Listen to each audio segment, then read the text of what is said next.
apparently we have some issues with the notifications. Hi, good morning, good day, good time zone. How are you? How's your day going? How's your morning going? How's everything? You know, the usual questions. I don't know why, but once again, Discord is a mess and doesn't want to cooperate. So that is gonna take a bit. And I'm hoping for the things to go through. We have some Twitter drama happening. Puddle, hi, good morning, good day. So, Concept Central had a thing. Also, ads. What a timing. What a timing, as always. Shit happens. It's fine. I came across this tweet earlier today because it has been posted earlier today. But after years of deliberation, months of building in stealth, and seconds of entering AI into Alibaba and clicking on the first result, I have officially decided to launch my own AI startup. And he posted, or they posted, I never know, this, which is, when you type AI, you find this little ChatGPT enhanced mic things that clips onto your shirts. And the reason why that tweet exists is because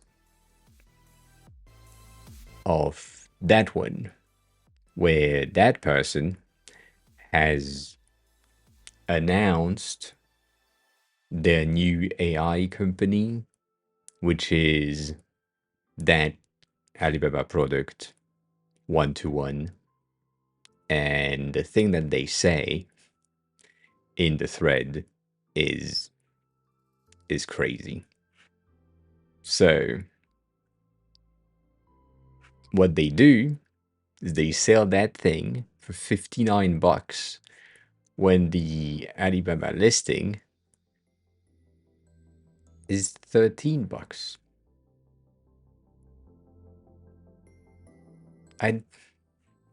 I can't with people. I don't understand how you can think that the internet will not find out about what you do. I don't know. It's weird. Anyways, Puddle, I don't know if you heard my question. How are you? How's your day going? Maybe you were in ads. Chris, hi. What on it? No, I know they do that all the time, but still, like, this is just, like, this is crazy to me. That in today's era, at least to me, we know about, like, AliExpress or Alibaba or other Taobao retailer. We know. Most people don't, which I agree. Most people don't, but still. And they have the balls to say that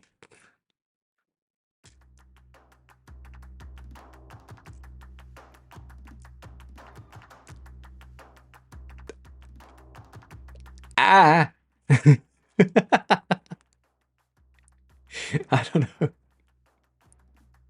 I don't know. It's just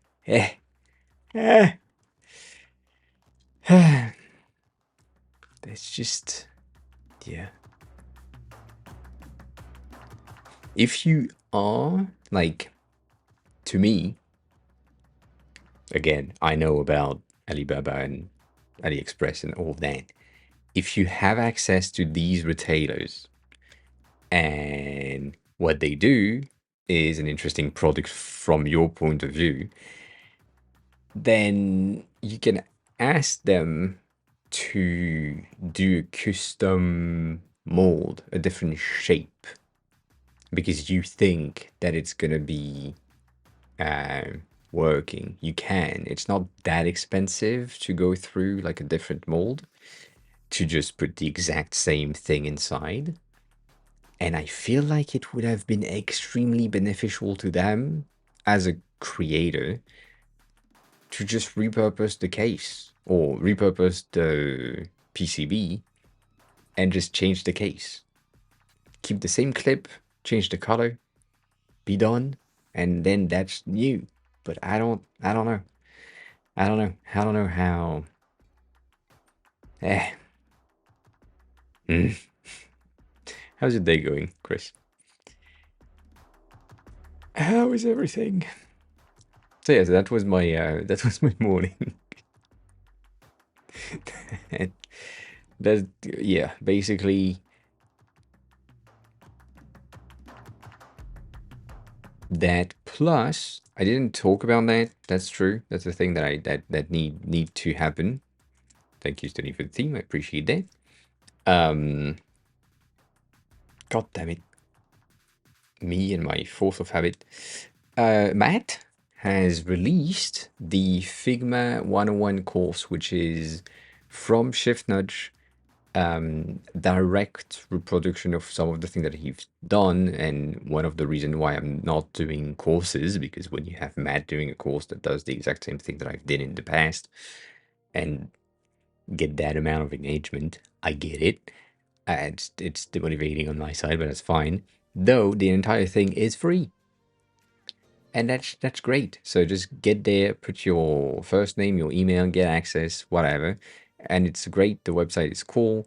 The design of it is great. Everything inside is pretty good. You have access to all of the videos, all of that. Will not load on my side, but that's a me thing. It's cute as fuck. If that's not a point. So, Genie, if you're lurking, and you wanted like a course about Figma, something to learn Figma, I haven't when I didn't go through the entirety of the course, but I trust Matt to create something that is good for designers most of the time. So yeah, 100% go there. Um,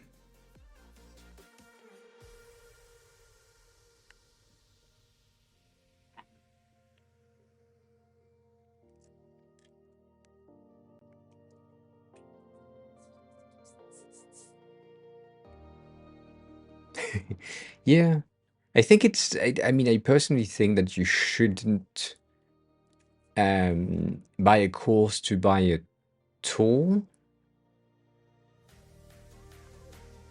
but buy a course to use the tool, right? So if you're like, I don't know, maybe I need to learn SketchUp. I don't know, right? Instead of Blender because you want something in 3D. Like, go on the internet. There is someone that has a basic course about SketchUp, and you'd be good with that. So, yeah, I don't know. GK, good job. Also, good morning. But like, that's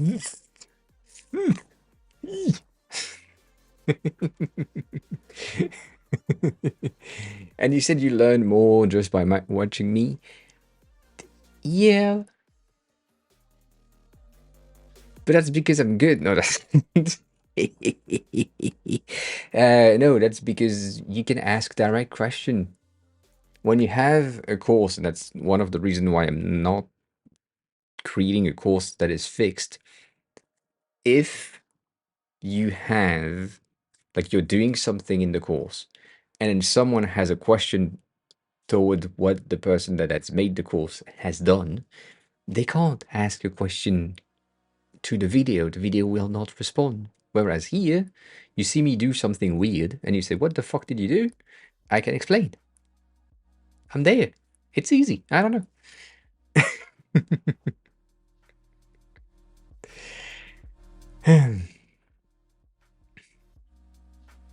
So yeah, I don't think I've bought any course for Figma. I think I just watched video and just dived into Figma itself and just said, um, yeah,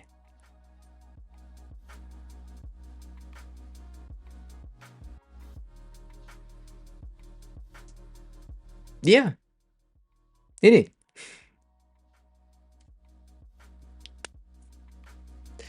If I remember, Misco is pretty good.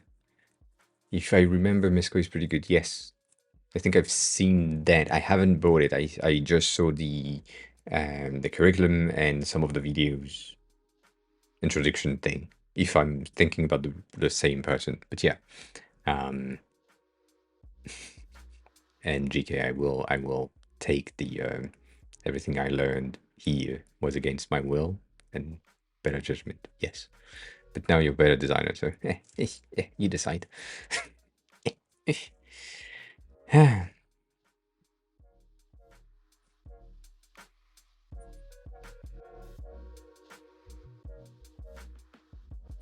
Yeah, there is this thing like right now I'm in deep into Japanese learning, obviously, and there is this person right there, which is popular, seem to have been a good teacher overall, though the video in itself is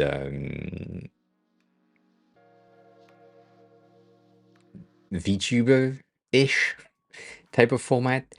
And so with that, I would expect them to have a good mic and a good voice and everything.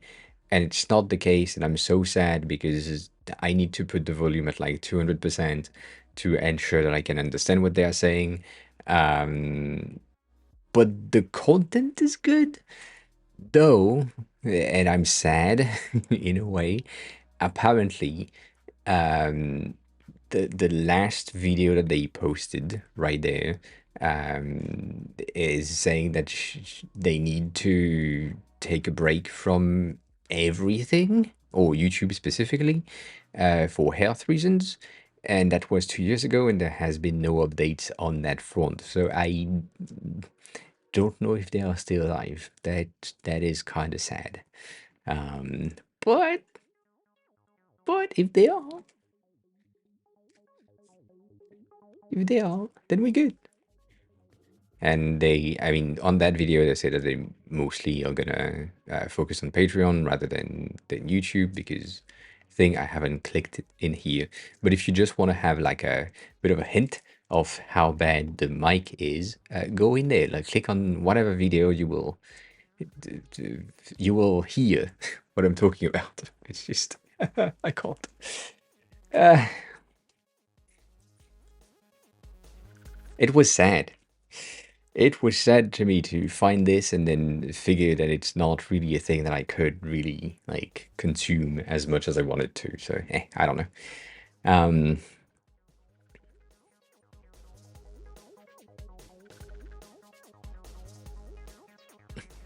you don't need GK. You don't need the pen tool.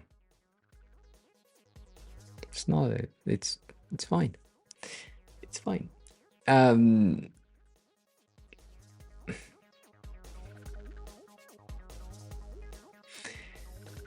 eh,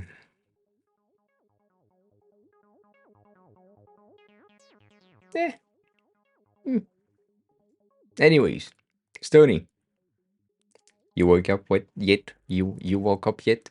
We don't have much on that to-do list, as I was saying. I don't think we have specifics that absolutely need to be done. Um, Other than I just need to clean up most of the pages. Like specifically these pages, as said, since I did the switch from one library to the other, we lost the labels, we lost the mandatory thing, we lost the content of the placeholders. Therefore, it's kind of shit. So, yeah. Um,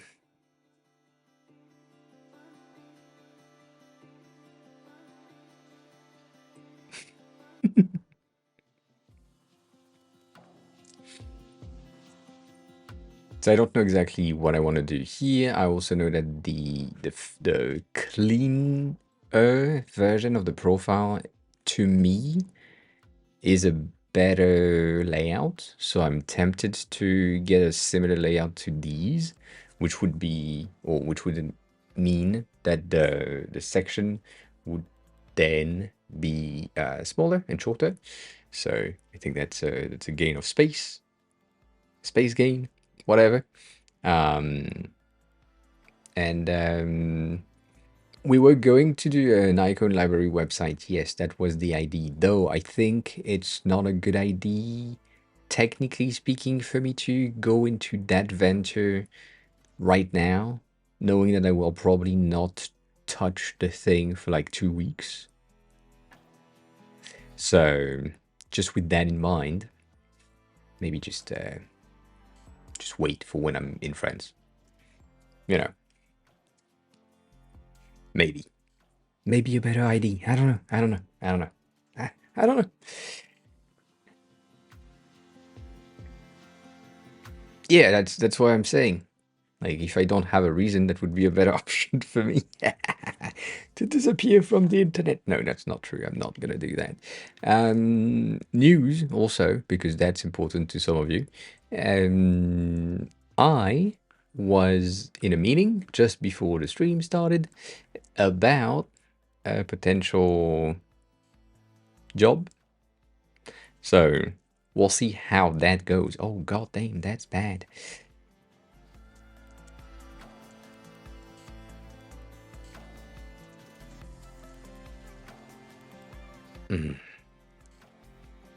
Yeah. Yeah. Ah. Finally. I would love to discuss that. Yes. Give me information. I need the information. I need to know what it is, Stony. I have a good walk, GK. Have a good walk. And yes, Chris, it is a French company, but their market is mostly US based. And it tackle a very specific existing trim of the market, which is good because it is like really, how can I say,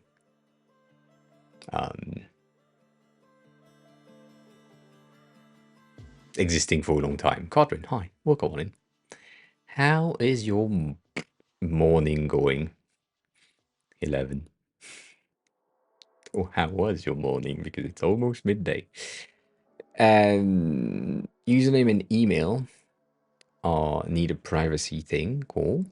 Image and theme song on your profile. You can define a theme song on your profile.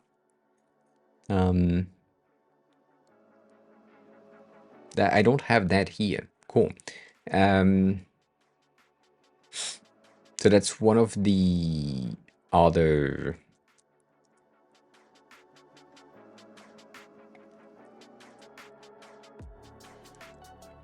thing.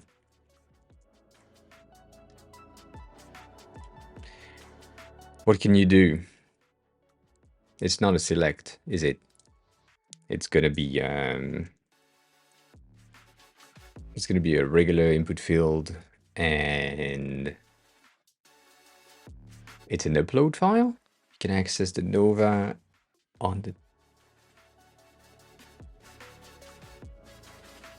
Yeah, so I'm not gonna open that. I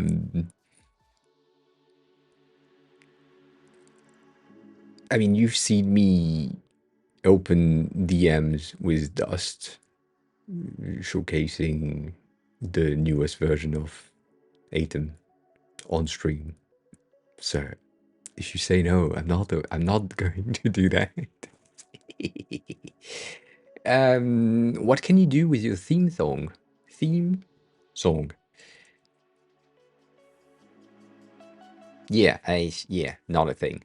Not an option. Is the theme song an upload or a link or something else? There is already, yeah, kinda. It's not really preview. There is a trailer option. There's also the preview on hover on the episodes on TV shows. not really on posters, at least. God damn it.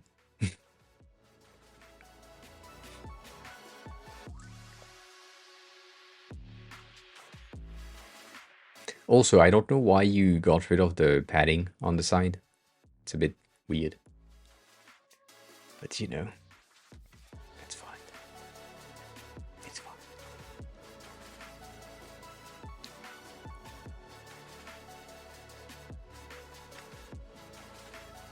Come on.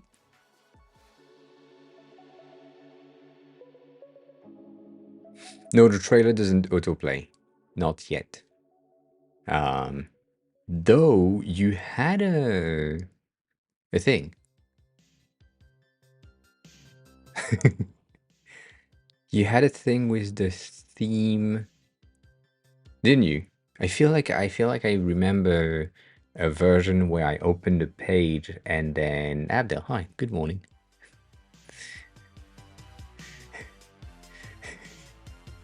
I saw your first message after you said time to speak French. God damn. No. that that is so much abbreviation in French that makes no sense to me.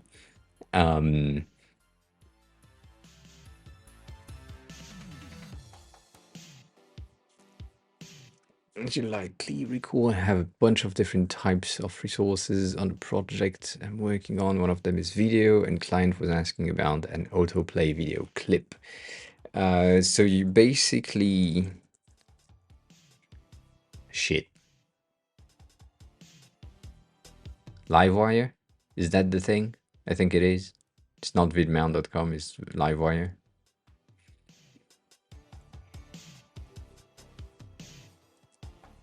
Right. If it's live. Also, I have doubts now. Come on.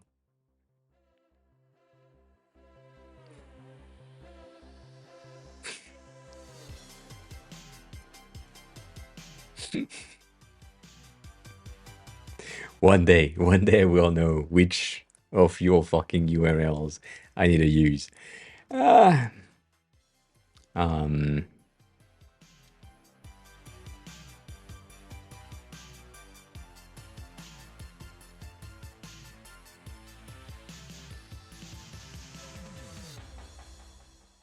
Well, does it really work in it?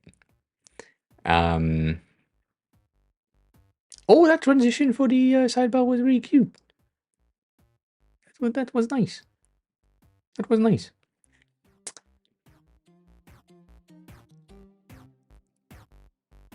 Yeah, fine.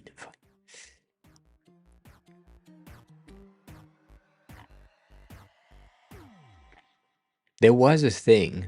I feel like, didn't you do that, Stony? Tell me if I'm wrong, but I feel like we had at some point the ability to open a TV show, movie, something, and then you had the theme song playing in here after like 3 seconds or something. I feel like that's the case, but maybe I'm wrong and my memory is just failing. Also, nah, I'm gonna shut the fuck up.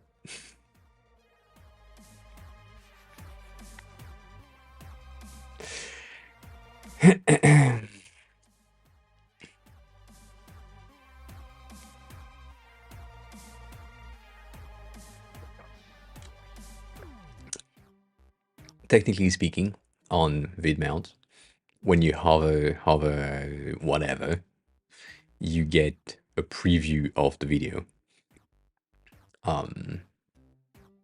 which is technically the same as this, but not like this is just playing the video. And what they do, I think it's more or less on the subscription section thing, where you have like a rough preview, but also not anymore. So, you know, whatever. So it's a thing. That's all I'm saying. It is a thing. It's not the greatest. And for your use case, as you said, I don't know if it would work, mainly because it's distracting and it could be heavier to load rather than just a screenshot. So, debatable.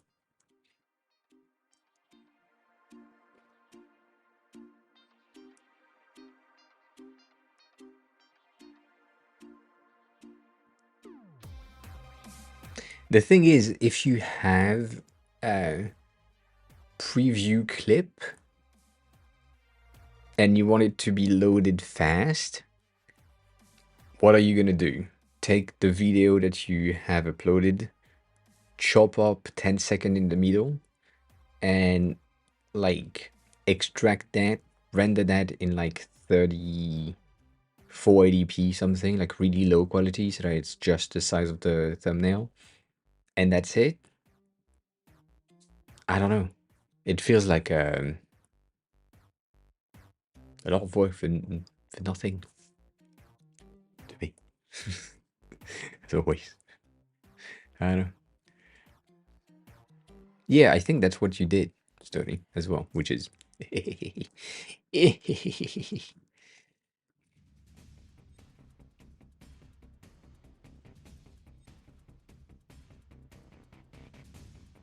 hmm. Something like that. Something like that. Because with FFmpeg, you will have a better compression and less heavy files. Which, I mean, FFmpeg is currently the best compressor. The easiest to implement.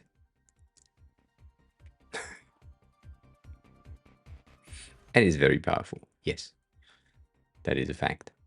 No medias. Cool. No majors. God damn.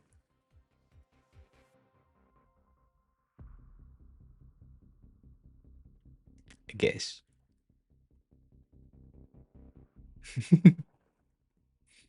Yeah.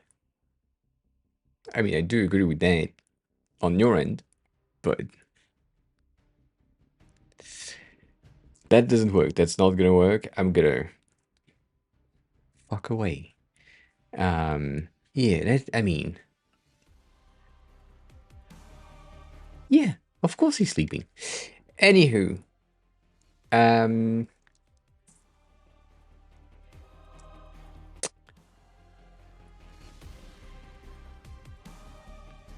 I feel like I want to do that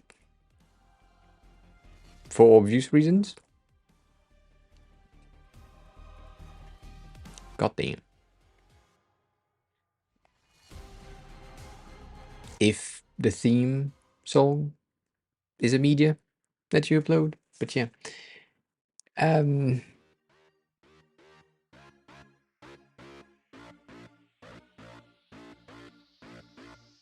yeah, I mean, I've, if you remember correctly on YouTube, because YouTube is, be careful with what I'm about to say, but I haven't been on the web version in a while, so I don't know.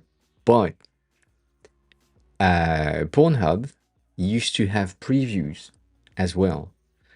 And I think it's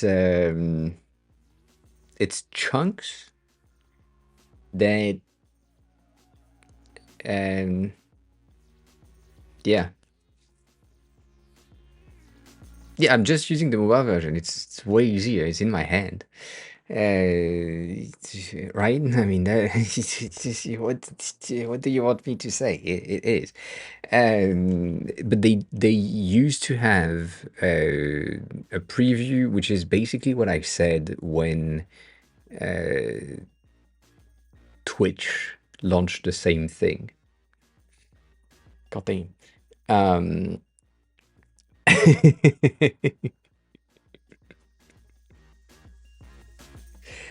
I don't know if you remember, but Twitch said at some point that if you are now,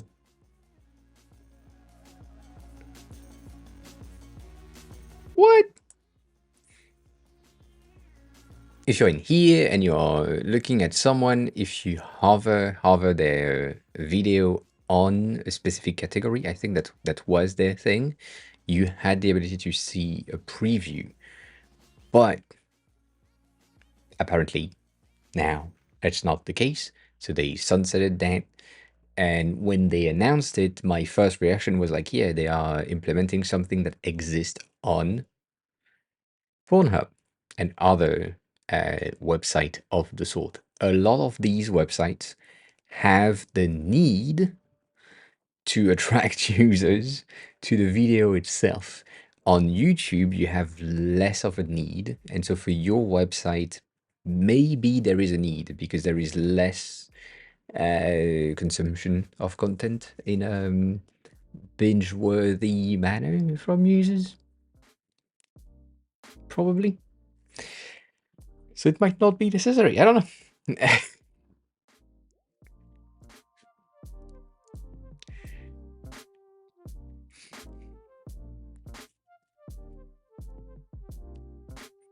Yeah.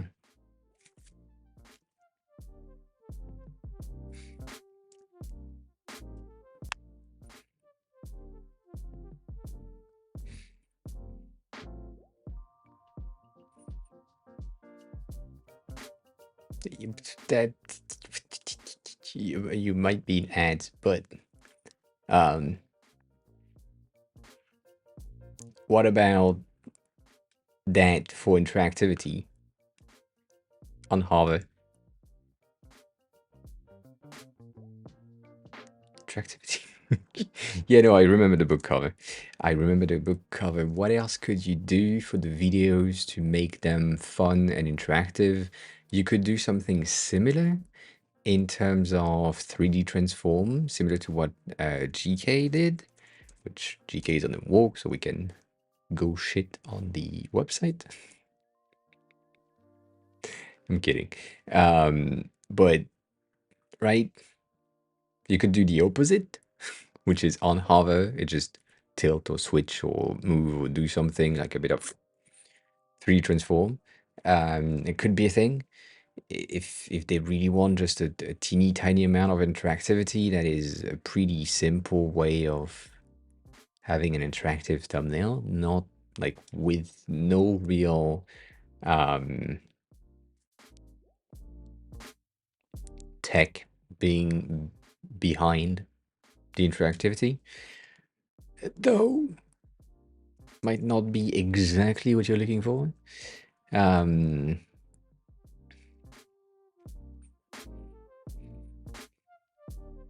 Yeah,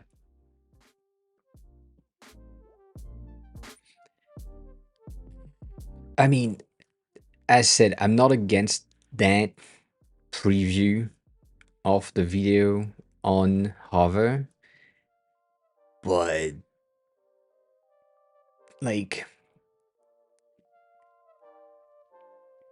I don't know, to me there is something that just doesn't work with preview on hover, mainly because of the amount of data that needs to be fetched before everything. So this is not a GIF preview. It is a we play the video full. Like, that's the video that has been loaded. And if you click on it, you're gonna play at that time. Cool. But that's a lot.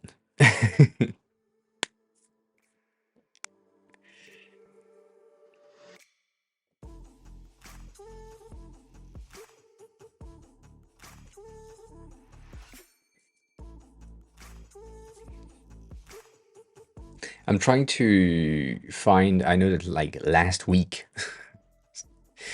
kind of Dapshi, hi, good morning.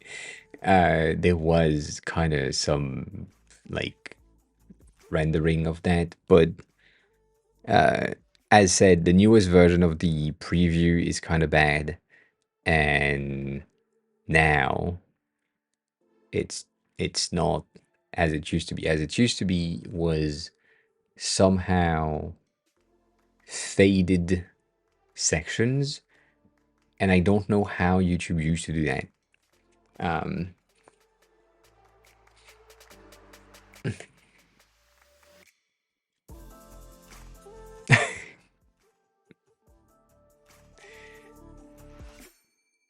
do we have it on the side?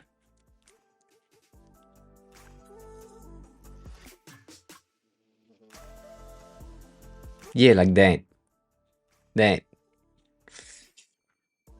So basically, this is a GIF 5 second in the center, almost sped up, almost.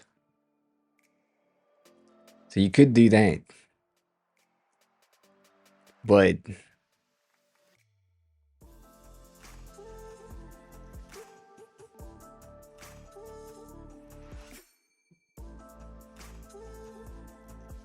I just, I like them on TikTok. I don't like them on YouTube. I don't have the time to watch the entire thing on YouTube. I also like 1 hour, really. I'm gonna just watch the 3 minute TikTok, and that's gonna be enough. I'd rather watch this Oji-san build a fucking house. That is way more interesting to me. Also, they speak Japanese, so of course that helps me. Um,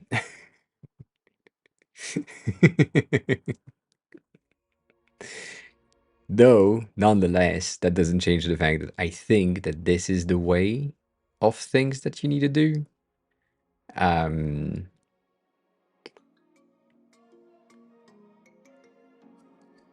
Going back to what Stony said earlier, I think it's a chopped up 5 second off the video at some point. I don't know if it's the exact same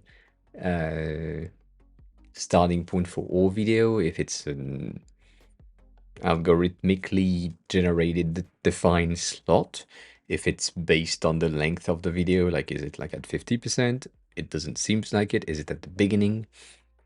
I don't fucking know, but that might be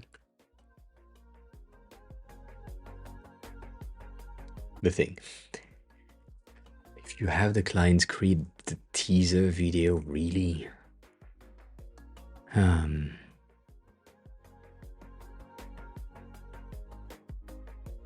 I would rather have you make them automatic because, like,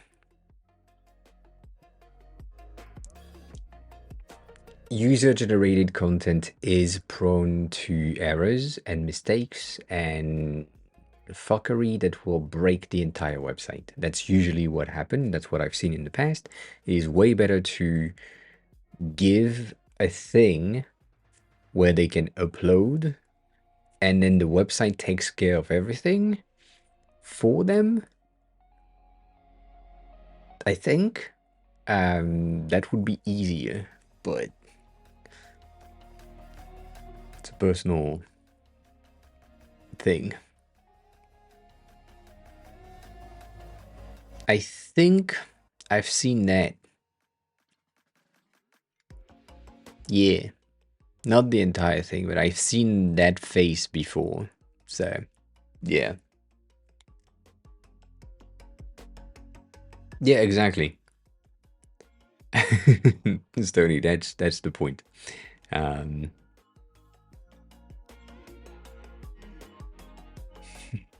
love building videos. Like,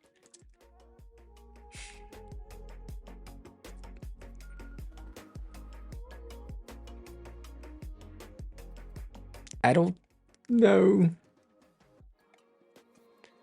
Yoi. Shush.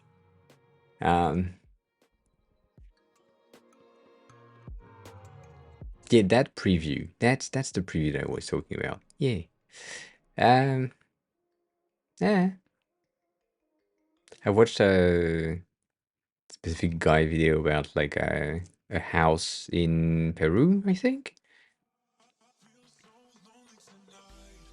Anyways, nonetheless, that doesn't change anything. I think, Chris, you should get the GIF things, and depending on the content that you have, can you send me like a video preview thing or link that I can not share on stream but showcase anyway? You know, like so that I can have a bit of an ID. Maybe that's not live just yet. Like I want to see the environment and the type of video that is on the platform, because if it is clippable, shortenable into the first 5 seconds of the video, then that's easier than going in the video and then chopping something. It also depends on the length of the videos the user is giving you. So if you have like videos that make or that are 2 minutes long and then other videos that are like 20 minutes long, then the definition of the clip, if it's always the first 5 seconds, then you're good. It really depends on the type of content. So that's why I think YouTube is going further in, because usually the first 5 seconds are going to be the intro of the video. Therefore, nothing much happened. So that's one of the reasons. But yeah, I don't know. I appreciate that.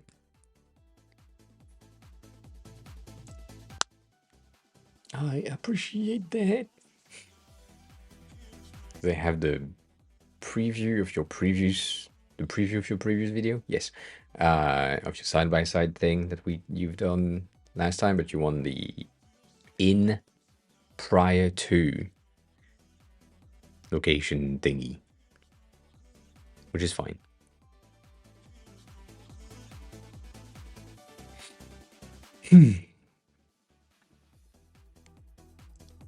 So yeah, I think the GIF is going to be easier.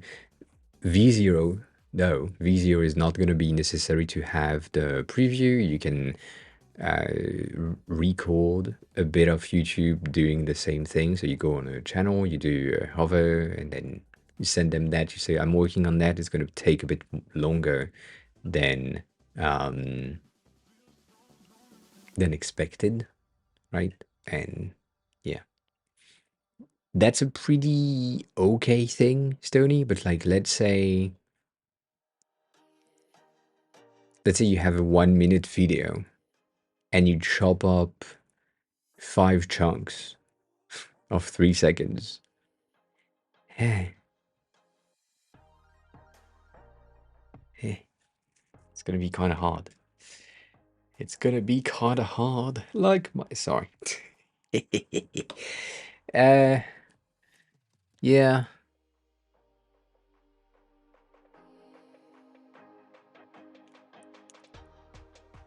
Apparently, the other 3 not loading, but that's just my internet. Don't worry about it. I just have that for now.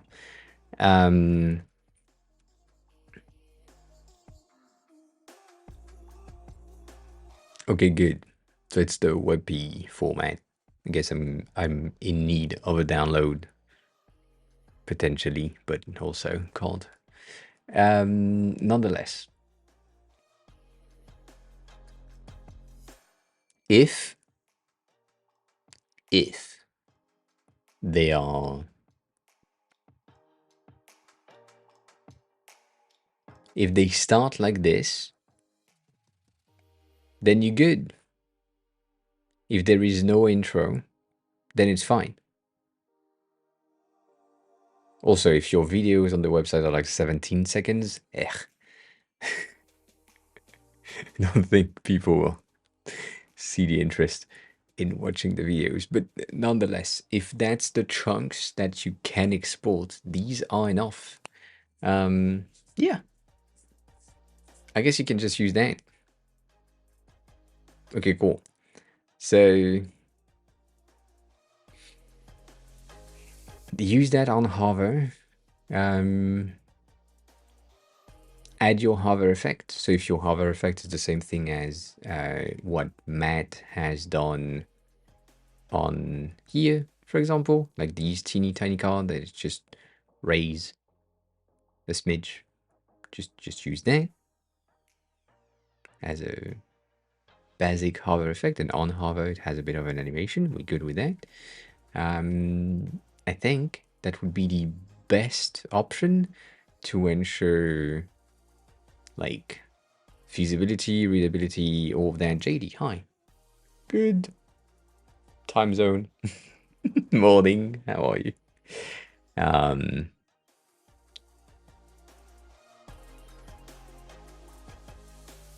uh,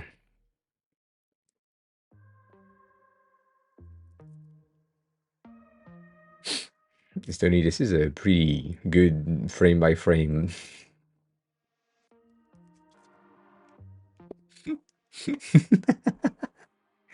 It is loaded. Officially. Officially, it has loaded entirely. There is no more loading happening. So, um,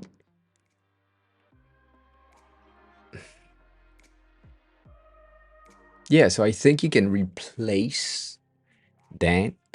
I would have these videos that the client has made as teaser on top instead of the camera icon.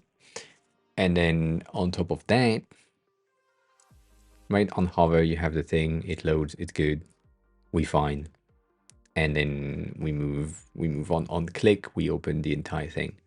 I'm also thinking that that needs more data.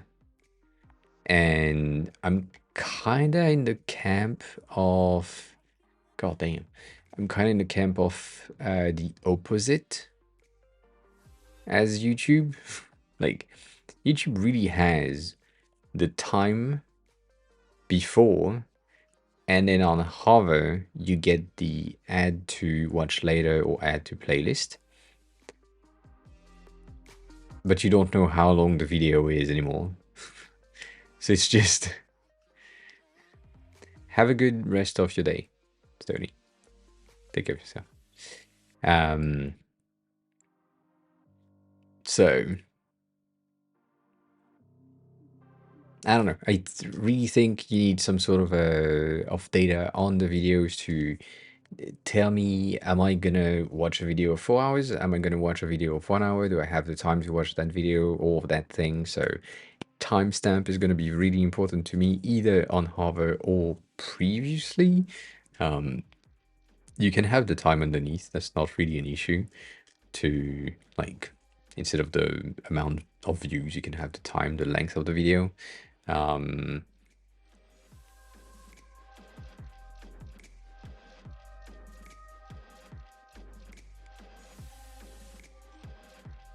Oh, you mean that is a stack of that's a playlist, technically.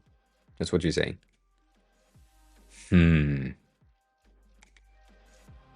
So I'm getting that instead. Which, as you can see, is absolutely fucked at the top.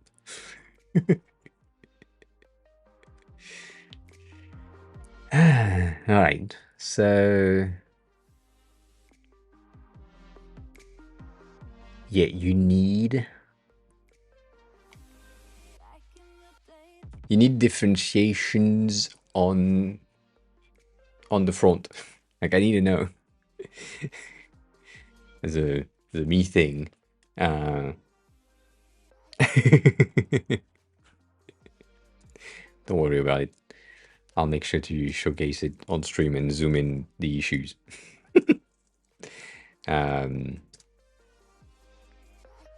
So let's say you have a thumbnail, 16 by 9, whatever.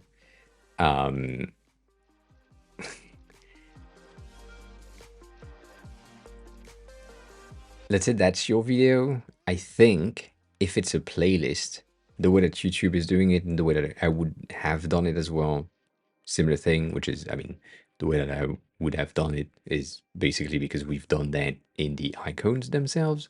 So when we have a playlist, we have that icon.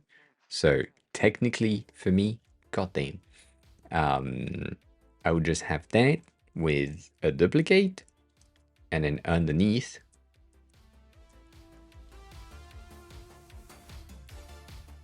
I do that. Then maybe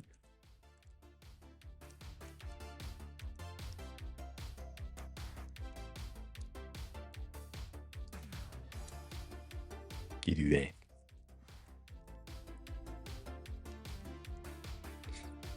Maybe, right? So that way you know that these or that specific is a playlist. Playing with that when it comes to the interaction can be really fun. um, at least to me.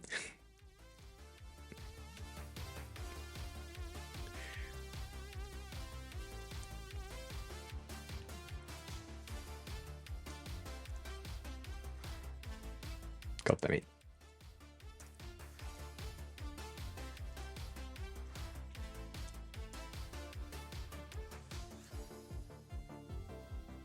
I mean, take all the measure you need to take, Stoney. Take care of your dad, take care of yourself, and we'll see you later. Keep me up to date if anything happen.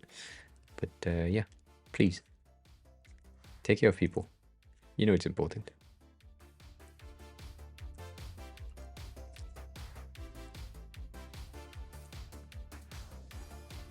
Yeah.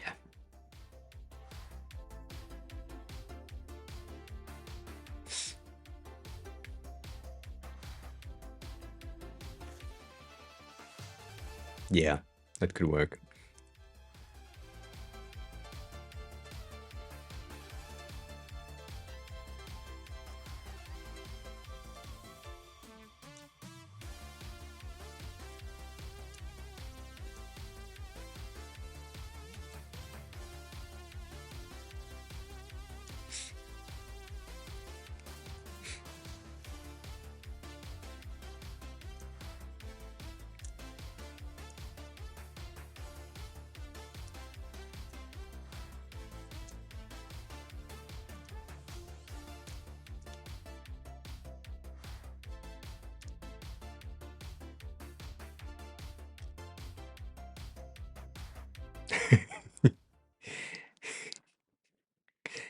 Don't worry about it, it's fine.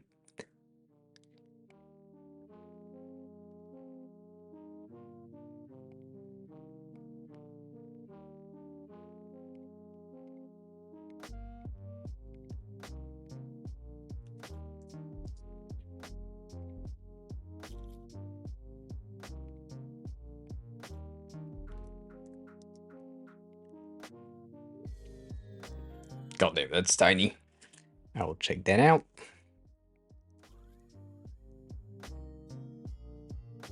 It needs to be smoother, but that's kind of the type of animation that I have in mind. Um,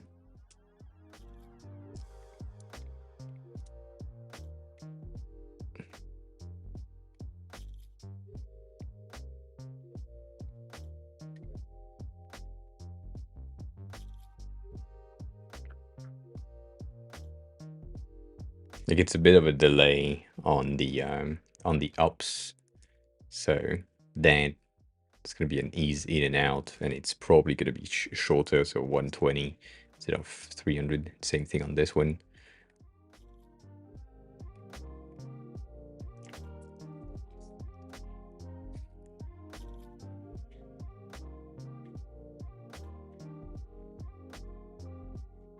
Like a rubber-ish. Yeah, it could be a bounce. It could be a bounce. Because otherwise it does the thing that it does.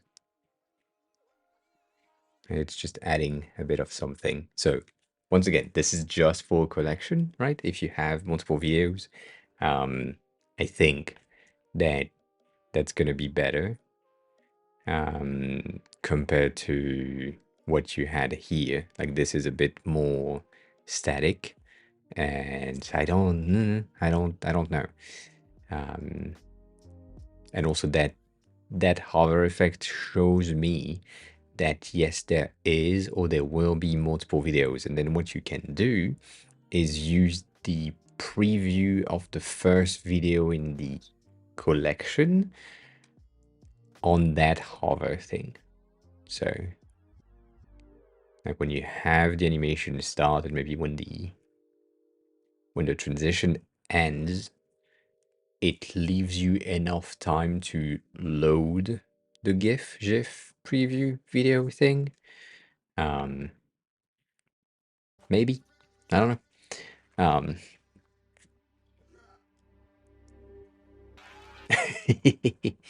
that happens. I hope it was a good chat, at least.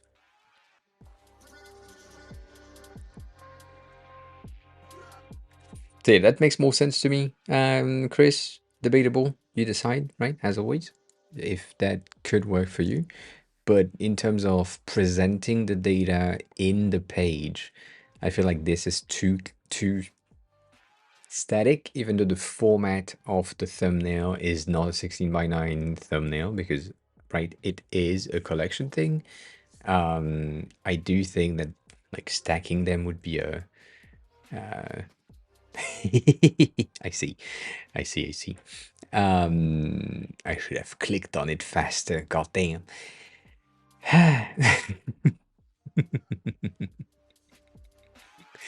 So that could be better. And then the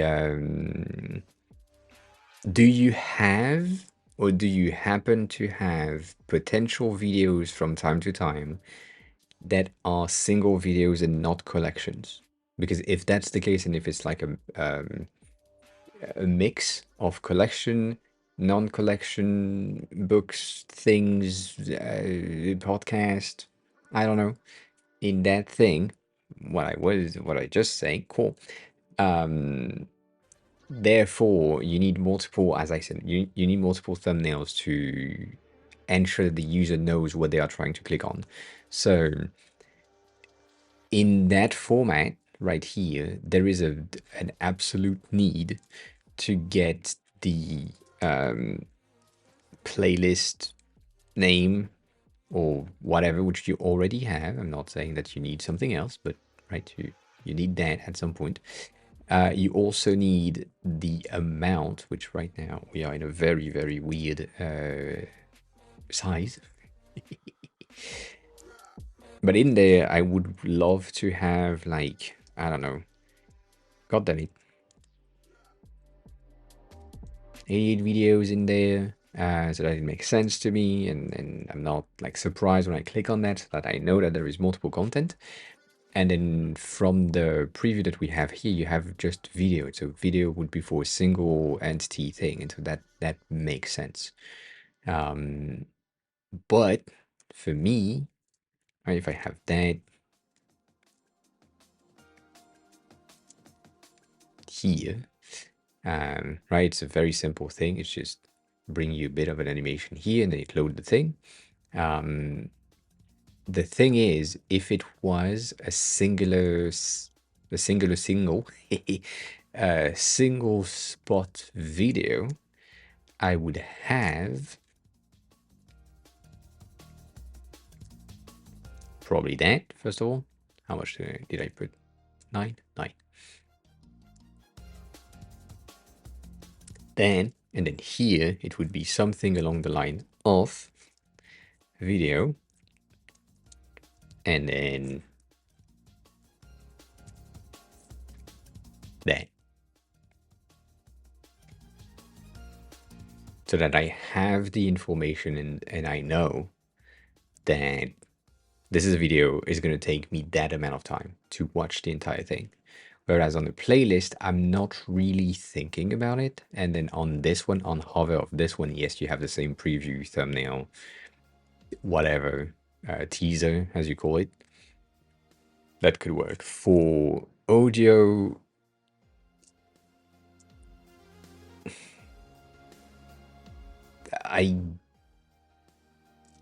I love auto-generated things because it makes sense. So in here, I would have an audio form in the background that is represented or equivalent to the audio form of the audio only thing. But I know, that's annoying.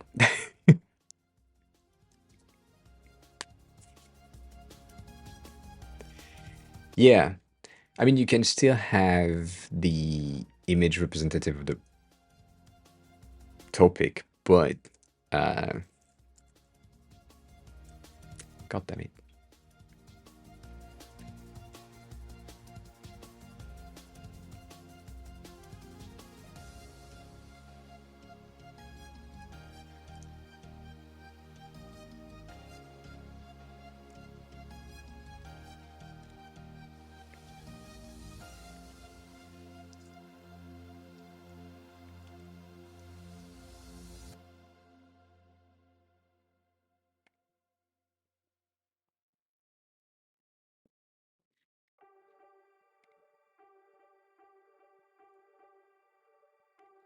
God damn it.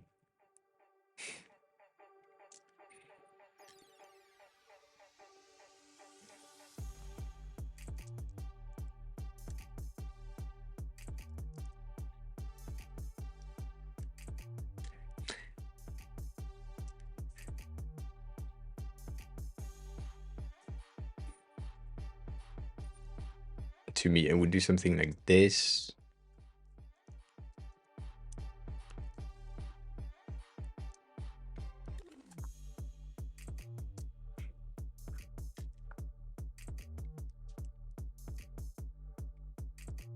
Long live Chow _ Twitch Scamu 41 is now following. I see.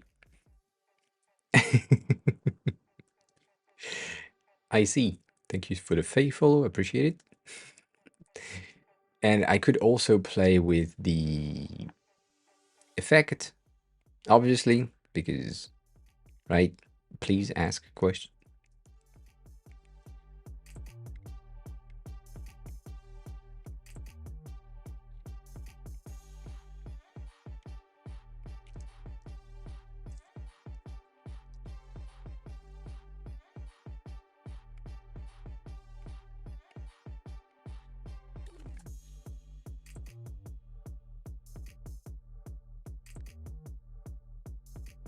Yes.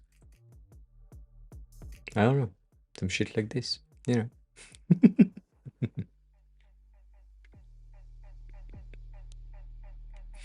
It's an audio form thing, and then the background, right? Whatever, can 100% get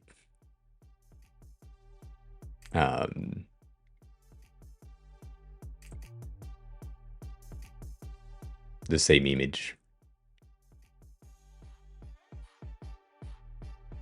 Yeah. Like if it's that you're doing just you have the image topic in the background, but then you have the waveform on top so that you ensure that people understand that it is an audio related thing. But it's just my thing is always that as much system created content as we can to avoid breaking everything when the user is just imploding something that just makes no sense, because that will happen. So that's an option for the audio. And then the last one that you said was video, audio, books, article. Books and article are kind of the same thing. The only difference that you could have would be the cover, like the book preview that you have. Instead of having it as a book, it could be just a paper. Like you have an illustration, something that represent an article, not a book. So, right, and then going back to what we were saying last time with the book, I think it kind of needs to be the same. So the book one that you have, the thumbnail specific, but the content underneath needs to be the same as the video playlist. The thumbnail will be different, but the underlying first line, which is the title, second line, which is something else, that is the thing that is different. And same thing for the audio, same thing for everything. But books right now, based on the screenshot that we have here, right? You have books every time. So you could even reduce your height, but it works. Like, that's fine. I mean, to me, it's fine.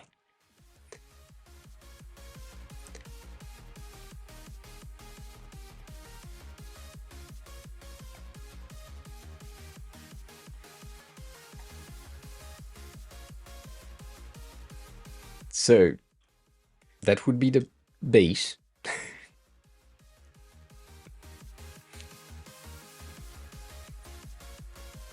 Is that the website or is that something else? No, that's OBS, right? That's gonna be wrong. Yeah, I mean it's kind of right, but it's kind of wrong at the same time. GK, you're not gonna like it. I think technically it's shared with me. In it.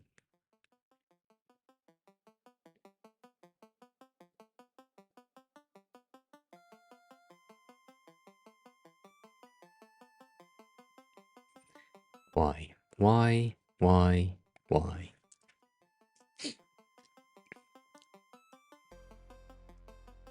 This is the prototype, which I know is gonna take a while to load.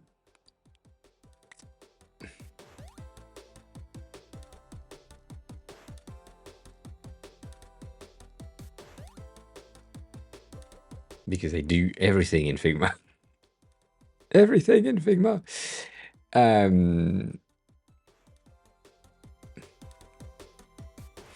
Anyways.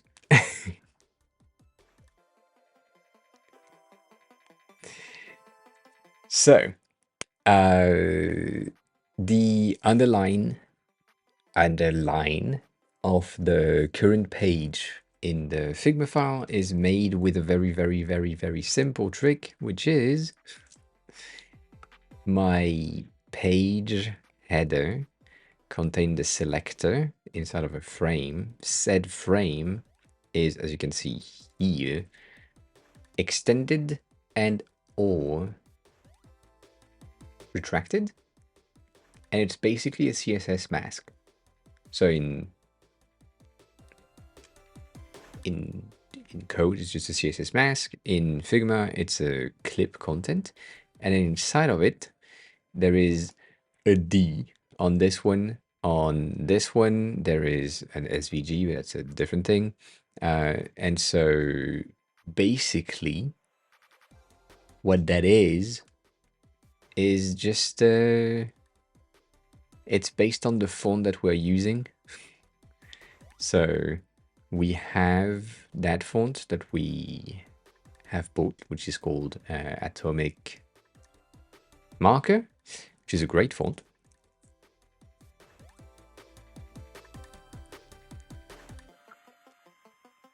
I like that a lot. And so Atomic Marker give you these addition ornament things. And so we just use that as a base, and we had to SVG'd out most of them specifically for the header because it was a bit of a mess if it wasn't an SVG. So we had to SVG it out, and it's just basically contained into or inside of a mask. Like that's about it. And so we have 3 of them for the dark mode, 3 of them for the light mode, or vice versa. I forgot in which order we made them. I think these are for the light mode, and it's the same thing. And that's about it. It's just it's inside of a mask, and it that way it can expand, and it looks like it's drawn under. I don't know if Sama has done that. I doubt it. I think she's done something a tad different. Yeah. Yeah, she doesn't do the transition in between the pages, which is sad because I've done them, as you saw a second ago.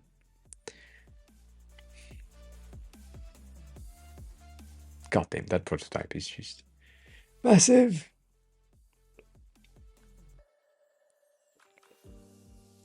So yeah, it's basically just a font.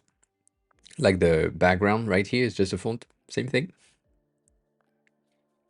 And the idea for me also for loading the font as the background thing was to give the ability to the user, which is Salma specifically, to say when you are on home, it uses the Q letter.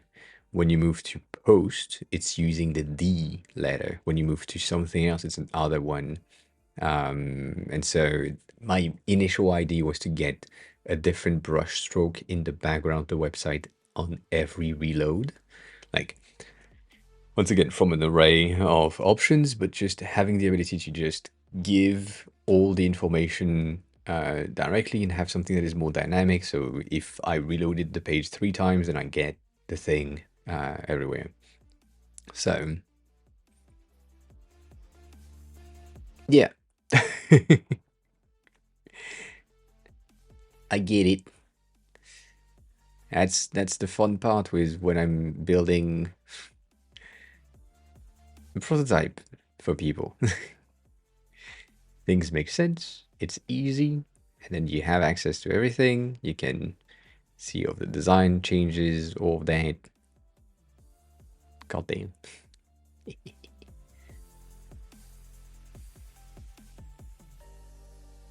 Fun stuff.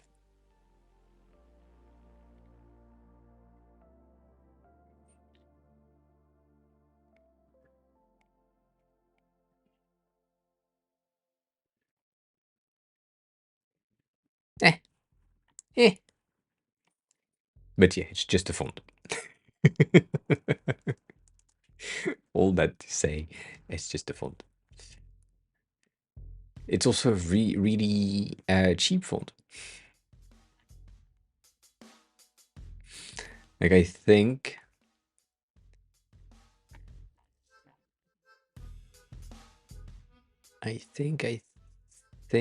if you buy the font only, you can buy it for like 19 or 29 bucks. I think it's 19. I think it's 19. And then if you go on specific websites um, that have font packs, you can get a pack for 29 that contains that font as well. So why not? Cheaper. But yeah, it's that's about it. And what do you want to use that header on, GK? Because you said you would, maybe. Ooh, that's broken. Um,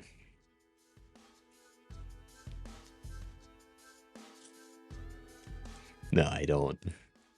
I mean, no. I think the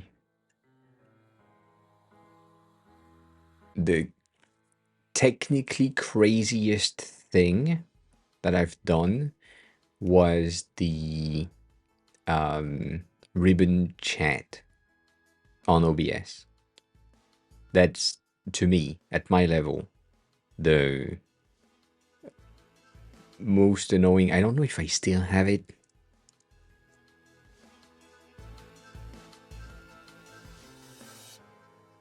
I do have these, but I don't think I would have the video.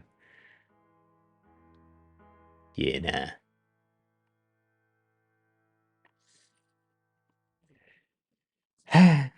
Anyways. Oh, you want to change that?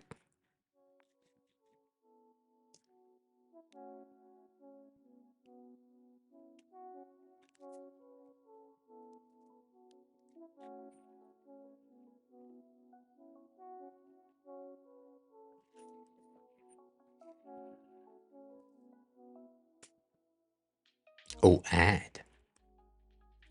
I would change. I would make I would make your name retract and move up. You know, kind of like when Stony is loading a page. You have the big ass logo here, and then it's shoop. What do you mean no? You know what I'm talking about. I'm talking about scroll-induced transitions. Basically, if you had this prototype goes there, yeah.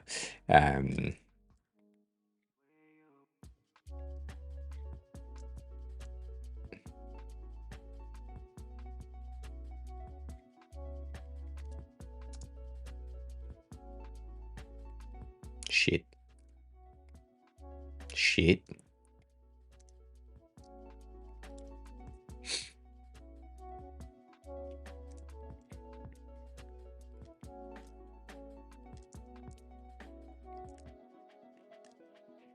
Hey, that's gonna fuck things up, but I'm gonna make that on click for now, and it's gonna be fine.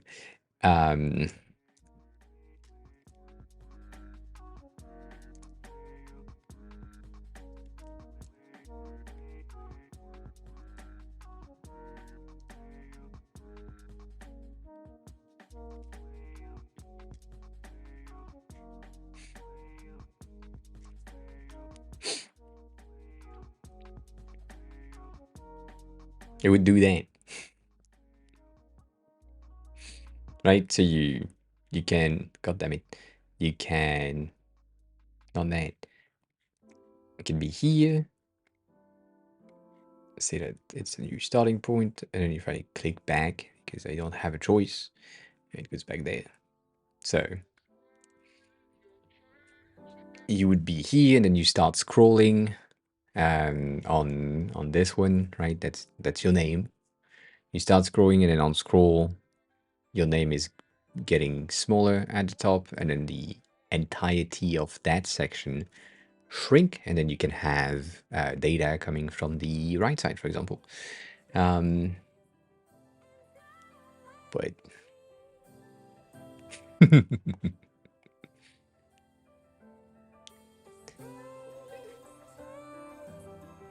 the reason why I'm recommending a transition is because this would imply a change in your current layout. Like that section at the top that already has your grid lines, exposed grid, could potentially work to get your header in that position. Like if you move everything down a bit, but whatever. I feel like it would be out of place mostly. Main reason being most of your content is like rounded, but then your grid lines are extremely straight, obviously, because they are just perpendicular 90 degrees transitions. And having like a pill shape at the top, to me, would be out of place. I think I could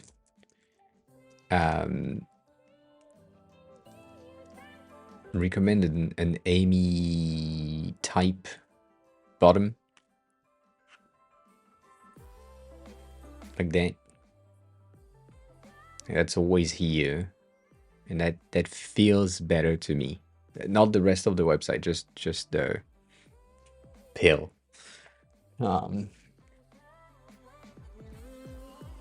Yeah, there is no need for it. So if you just want to have the thing like there because you want to expand your content, then having that type of pill, which is kind of similar to this one, not gonna lie, it's really close, but instead of putting it at the top, I would put it as a dock.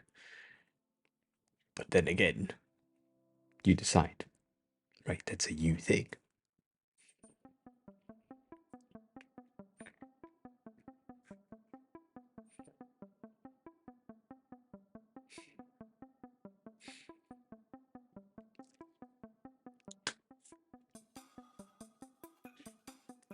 I don't know how to pronounce that NY, but hi, welcome on in. How are you? Who are you? Cart dealer?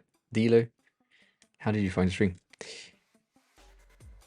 So if you don't want the transition, like that, then maybe...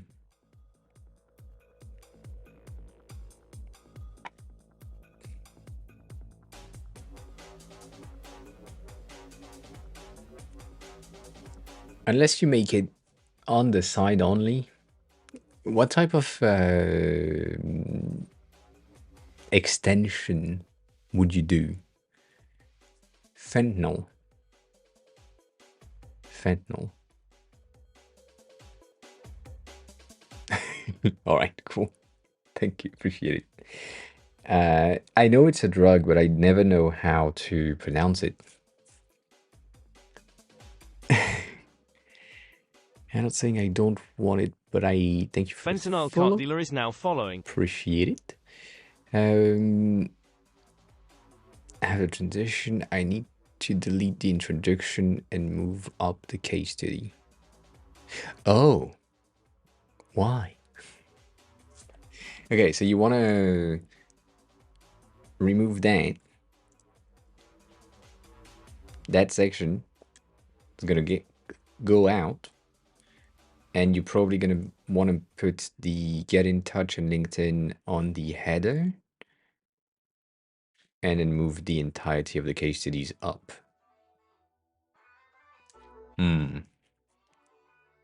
I am. I've been on Arc since 2022, I think.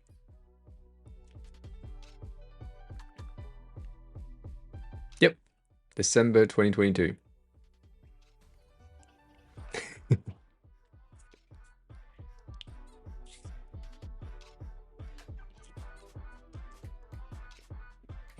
I don't know how good it is on Windows. I am hoping and praying for Arc to do the thing properly, like properly, and be the same. But also, as you just said, I was about to say that, like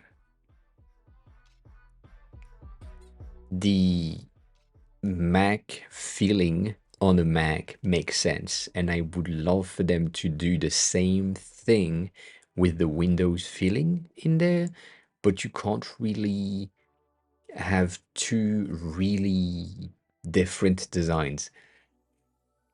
Main thing for me is Windows 11 is really Mac-like design-wise, so I don't really mind it, but yeah.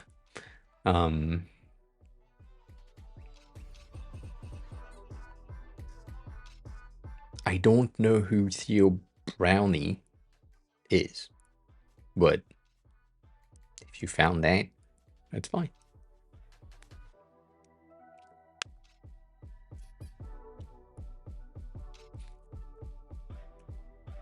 I think the behavior is different anyways. Like the coming from Chrome or Opera or whatever,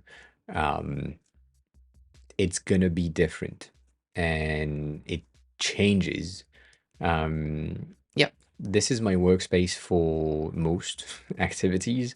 This is my workspace for like regular me work job hunting things. This is my workspace for my business.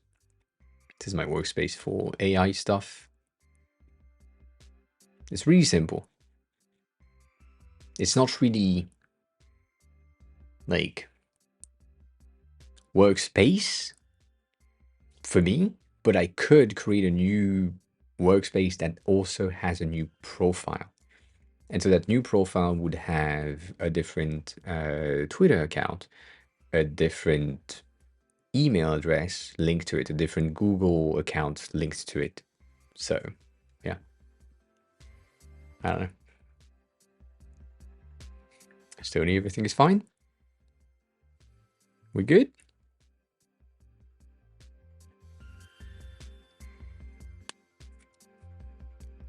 I think my favorite, not exactly favorite, but one of my favorite thing about Arc is I'm here, I'm on Figma, someone is talking shit in chat, talking about something that I don't know, and I can just do Command Option N, and now I have a teeny tiny thing right there, and I can say, oh, you're talking about a new AI chatbot, and boom, I have a bit of a research thing, and I can have a look. I'm not like needing to be on the specific page where Arc is, which is great. Um,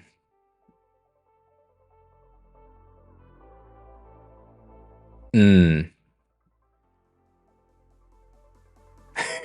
they say is fine enough. That's sad. Um,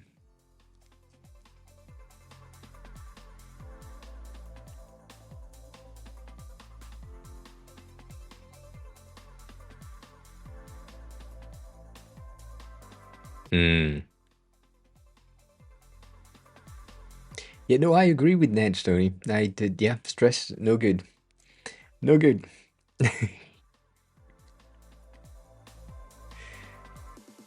Yeah, I also agree with that, Chris. Better. But then again, Chris, if for some reason, Arc is not your cup of tea in terms of how it looks, like right here and organizing your tabs, you just want to have like a full screen experience, you can just do the Control S to just retract the sidebar, and then you can do a Control Shift D to get the top bar to give you the information about the page that you're on, have your tools and all the things, and it's a more Chrome-ish experience. Um, yes, please eat something. And then from here, you can just switch tabs with the control option arrows. You just navigate with the tabs that you have opens. It works. You know.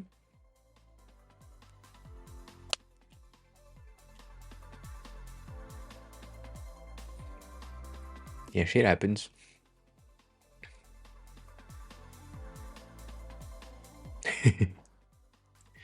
I do love the sidebar though, personally speaking. It's just it makes way more sense to me, and it has like so much things that works. Um,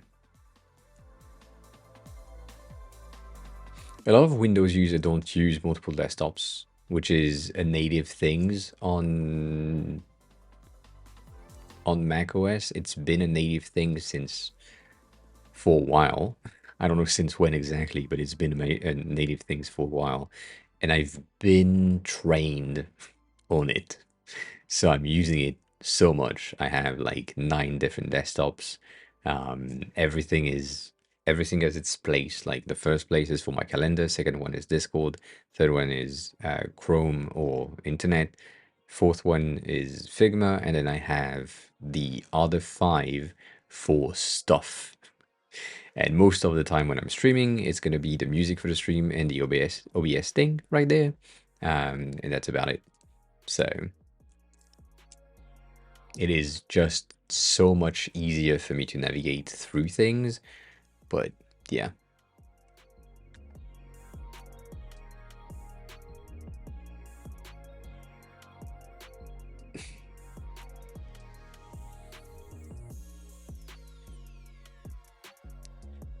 I mean, it is, if I type Command T and then I type K, your website is the first one.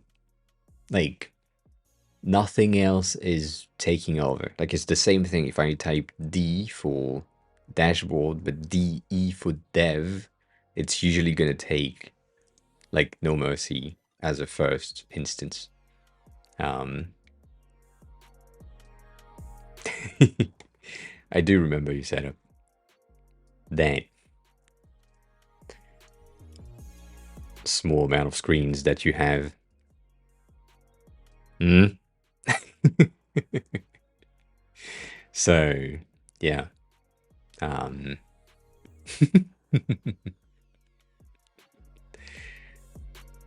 and also, like, if you have whatever habit of getting um, Chrome, whatever browser you have, Edge, on the bottom thing, just do that.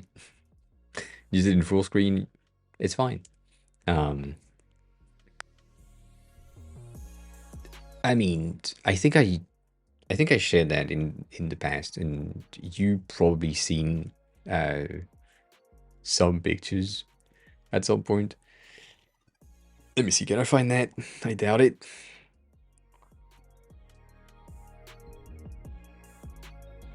Mm-hmm.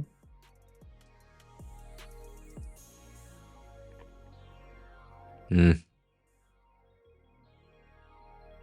Somewhere around where?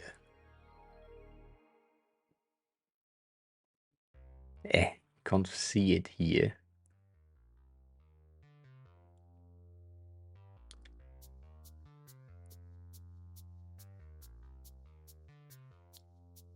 God damn. It should be right there, but it's not right there, and I can't find it, and it pisses me off.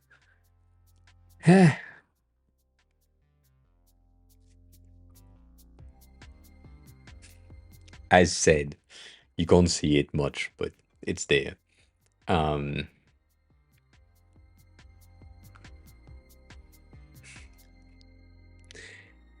I used to have, or I'm used when I'm in France to have the 24-inch Alienware here and the 34 ultra wide Alienware right there. So that makes sense. But now I have a 16-inch laptop in front of my face, and that's it.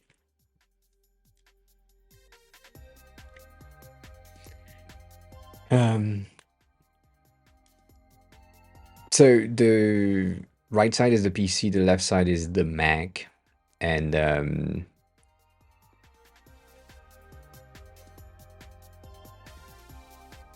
basically Figma is on the Mac, and then porn is on the PC. No, no. Most of the YouTube watching is happening on the PC.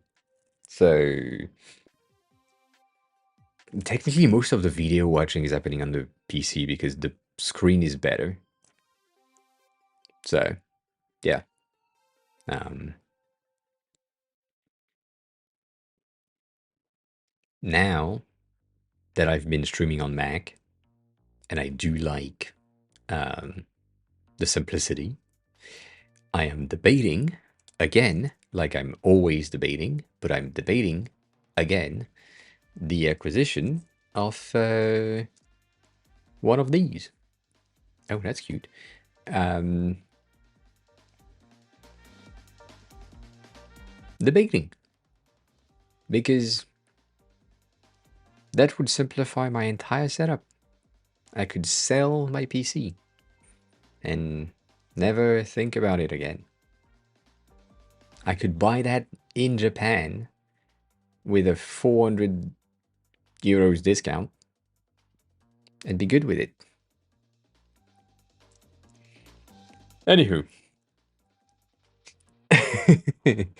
I love the idea of the transition, but I'm not sure if it works with the rest of the content. Once the name is gone, the headline is essentially missing.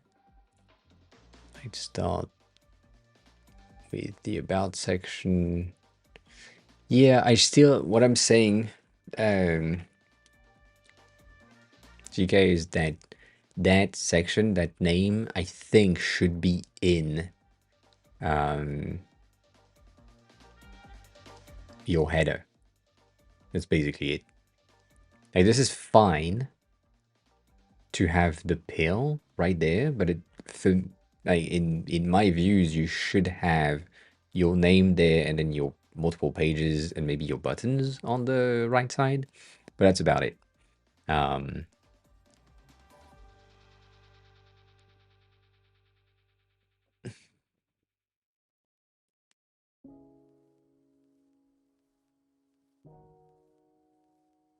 I don't know how often they update it, Chris. That is true. I think they won't much, but they have updated the chip every time there was a chip update. So they had the M1, M1 Pro, and then they did the M2, M2 Pro, M2 Max for that specific release. And I think on the event that is happening on Wednesday next week, they will also probably announce a release of a new chip to go through with the new iPads. So I have hopes that it will be updated, but that's probably also not a thing. Um,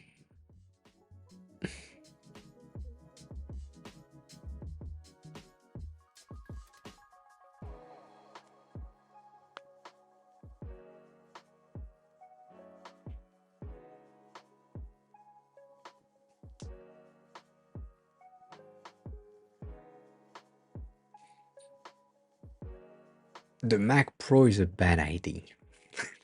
Let's say that right now. The Apple lineup for the Macs, um, the Air is great. It should be for 99% of the people that are in need of a laptop. That's about it. The Pro is for the people that want like a battery that is a bit longer than the Air, but it's basically the same laptop. The iMac is for offices and Gameless. Hi, good morning. How are you? The iMac is for offices. Like it's just a statement to put that on your secretary desk. And that way, when you enter the room, it's like a colorful thing. That's the reason. The Mac Mini and the Mac Studio are for the people that don't want to take up much space, but still want a stationary desktop. The Mac Pro is a mistake. They shouldn't exist. And that's about it. And that's about it. I'm not looking to spend money on Macs. I have spent way too much already. But that's the lineup and the updates or the updatability of these things. If I go into the Mac Studio right there compared to the MacBook Air 14 to the Pro, right? In terms of price, the the $2,000 here and the $2,000 here because you need to upgrade everything in there. Um, it's, I mean, depending on what you want, either you are stationary or you are moving. It's about it. And right now, if this bitch of a laptop had more ports, if they decided that they had two more USB ports on the other side, you have the specs, you have the space, you have the same thing on the Pro model. If just they had two more fucking thing right there, I would get rid of the Pro. Like the MacBook Pro is way too heavy for what I'm doing with it. And this one having the exact same chip now, um, like I ah. It's almost the same price. That's the thing. Like you need to do all that. It's 2K. It's the same thing, but it's way more slim. It's much better.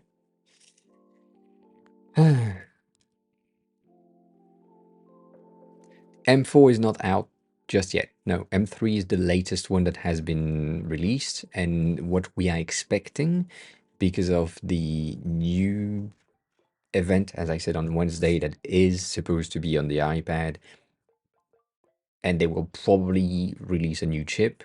I think the iPad Pro is still on the M2 as well. Yes. So I have hopes that because the release of the refreshed iPad is going to be like a new chip and a new design potentially, or a new something, if it's an M4 thing, then the Mac Studio is going to eh. I think it's a leak, yeah, because it doesn't exist. the the latest is that. Look at that price. Look at that. That's the one I have. No, that's not true. Almost. The one I have is the M1 Max with, I think, the bumped CPU and the bump memory and 1 TB of storage. Which, the same thing, I think it cost like 3.7K as well. And now if I want to resell it to Apple, they will say, oh yeah. We'll give you $1,000 in exchange. So, nonetheless, I feel like also Gameless. How are you? Who are you? Or mostly, who are you? Because you said, how are you? How did you find the stream? Well, come on in.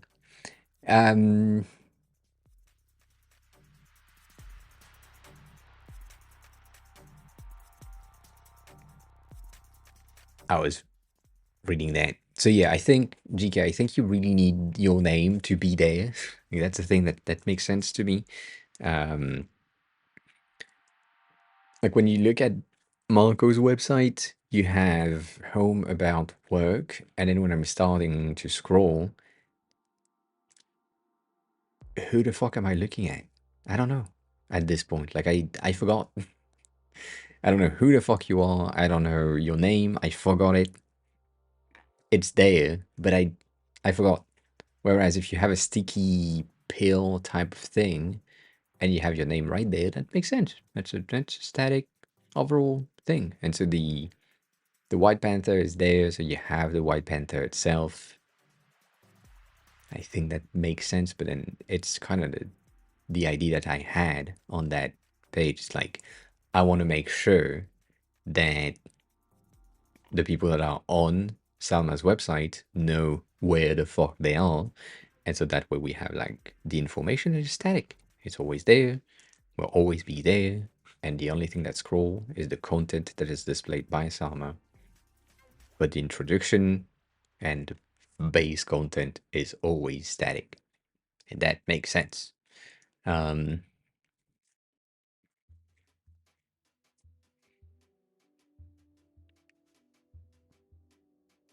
If you want a pill, that's the thing, because you want a pill.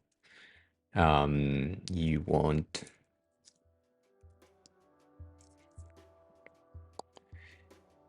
cheap. I think you have 160 on both sides, right?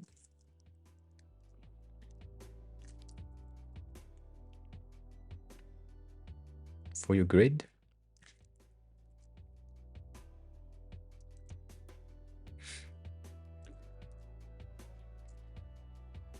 And then from there, what I would do personally is getting your name there. And if you do the same thing that I did with Salma,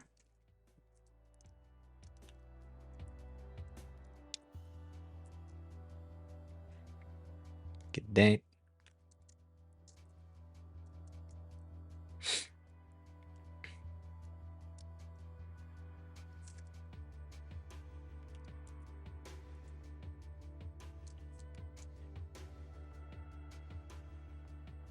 And on the other side, you would have pages. I don't know how much you want. And I think because you also have currently, should have, may have, might have, shall have, all that. It is stream files from, god damn it.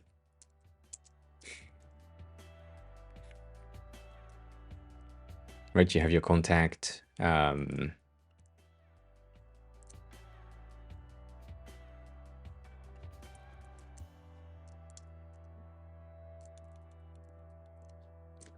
Contact icon. I don't know if you want to keep them circled, but HWB UK is now following.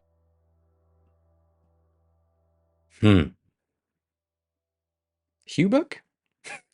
I can't pronounce that. Hi, welcome on in. How are you? Who are you? How did you find your stream? And tell me how I should say your name, please. I would appreciate that. Thank you for the follow. Appreciate that. It's the stream file from 2024, Stony. It's not the 2024 ust or 2024 stream file. Um, that could be a thing, GK, if that's what you wanted to achieve. But for your design specifically, I kind of think that you could get rid of the Ubuk. All right, cool. Oh, said correctly by the TTS, and I didn't notice what he said. My bad. No, what I'm about to say right now, GK, is what is not what I said earlier, which is if it's just me,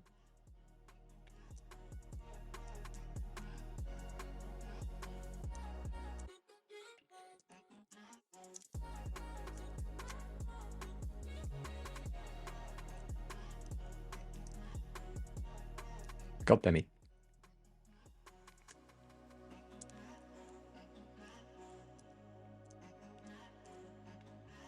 I do that. HWB UK. HWB UK. I see it. I just do that. A static thing, no pill, nothing. You just have your thing there. Though, if you want the transition, appreciate it. If you want a transition, then that would mean that you have your name that is kind of somewhere around here. Then you have that is somewhere around there. And then on click or on scroll on whatever, it goes there. And same thing on the other side.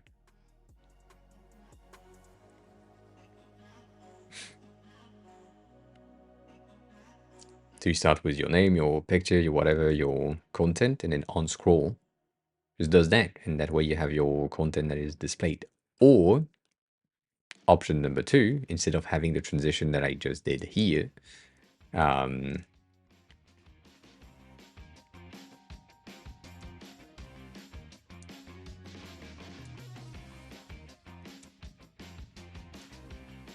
damn it.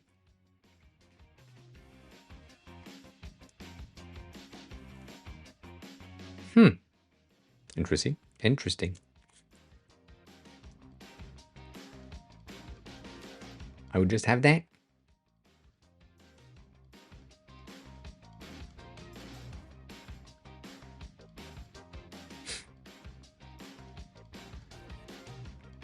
It's not that much of a headache. Though, like,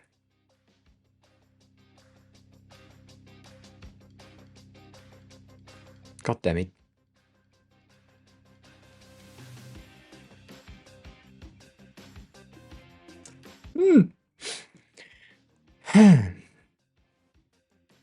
The static one is going to be easier than the hiding, showcasing the header. I hate it.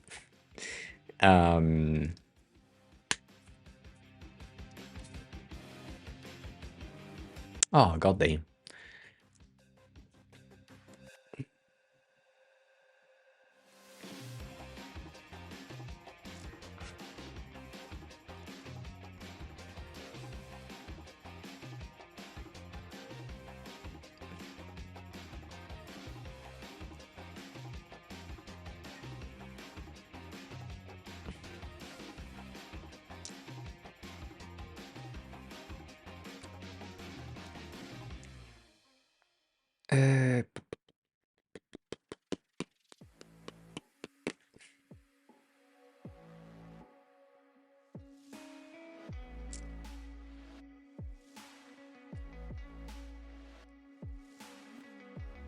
I think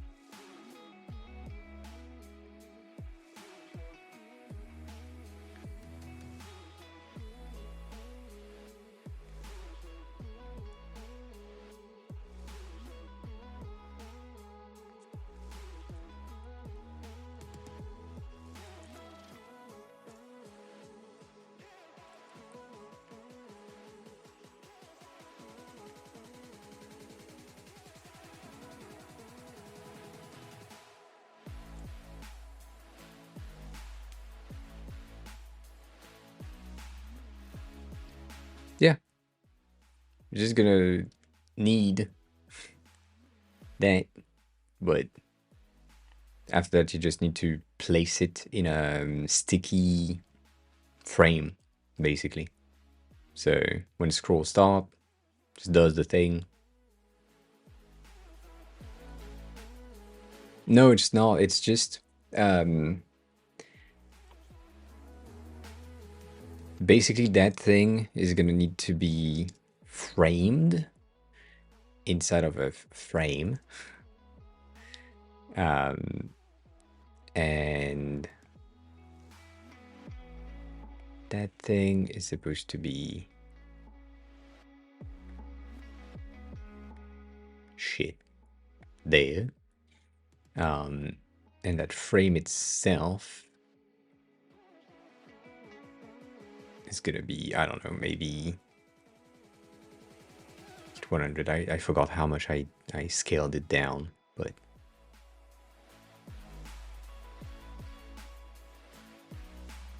god damn it. That's the wrong one. I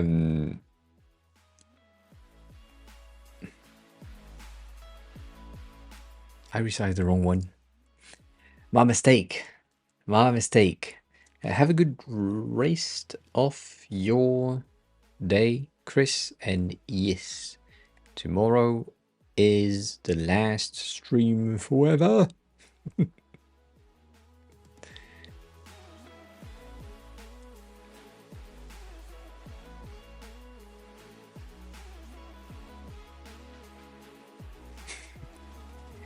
Yeah.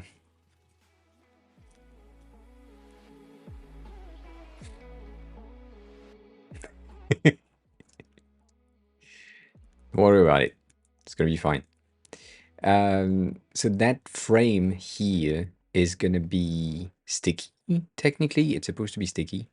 And it's a matter of just placing it at the top and ensuring that this entire thing is sticky. And in order to do that, you need to make sure that the full entire thing is like sticky. And so I want to have my effect. I want to make sure that this thing is right there, right here.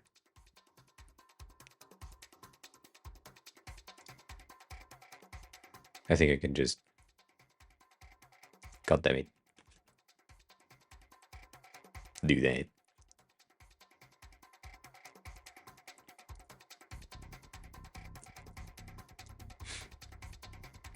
No, it's not forever. I'm just kidding. 1 second. Ah!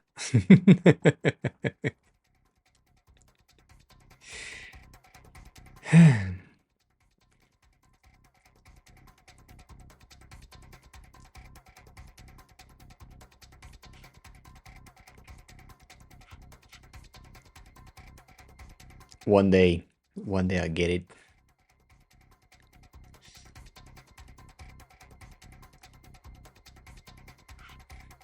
I don't understand how sticky, when you define it, is sticky.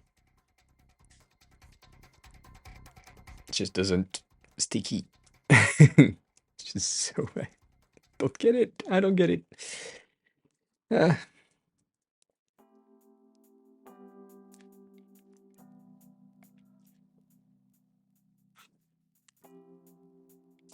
it's supposed to it's supposed to be sticky. It's just like Framer. Sometimes I really have an issue with how sticky is supposed to sticky. And yeah, that's weird. Other than that, that should be the way. That should be the way. But it might be complicated. Yes, I agree. I agree. Uh,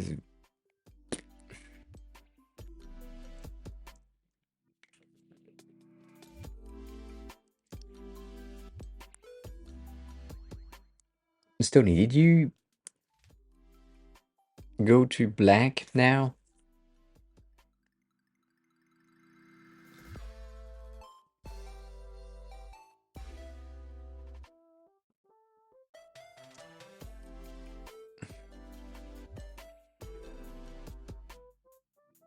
Hmm.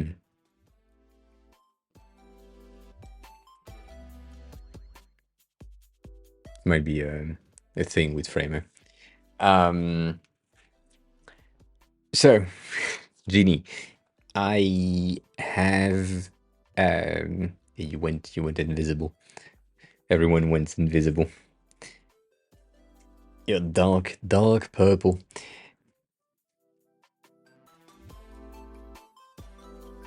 Saturday? God damn, I'm trying to remember the day, the specific day. On Saturday, I have the company that I'm renting my desk and my chair from that is coming, taking them back. So Friday is the last stream because after that I don't have a desk, so I can't stream. And then after that, I will have like a week until my flight, which is on the 10th, and I'm landing on the 10th at night. There will be no stream there. I have the weekend to recover, and then technically speaking, if all goes well, I should potentially be back on the next week, so on the 13th, I think. Monday the 13th, I think that's the date. It should be the first new stream from France. Though issue number one, and that's why it's kind of the last one for most people. Issue number one, the schedule time for the stream is going to still be 6:30, which means that this is going to be way much later than when we start now. So now for the Europe and UK, we started at like 10-ish. Um, and that is not good, like 11-ish, 10-ish. And I can't stream if I have a job. I can't stream at that time. That's also why I am streaming at that time here in Japan. Is like, in order to potentially get a job at some point, I need to be working in like a regular time zone and then stream after the job. So that uh, that's gonna be it, and that's why it's probably gonna be the last, because most people are not gonna be able to join the stream at the time that they used to be able to join the stream. So it's fine, but for you, you should be fine because it's gonna be late night on your side after work. That's also one of the things that I don't really like about streaming from France. It's because I'm a designer. The audience that I have on stream is mostly designers and devs, and streaming after work means that you've been on the design tool the whole day, and then you want to relax and have fun and do things, and what do? You go see someone do the same thing you've done the whole day. And I feel like this is not a good idea. Whereas right now, I'm doing that while you are at work officially. At least you're supposed to be. And therefore, if you have a question about something that you're trying to do on Figma, I can help directly, and you can just move on, and it works. But yeah, that's the thing.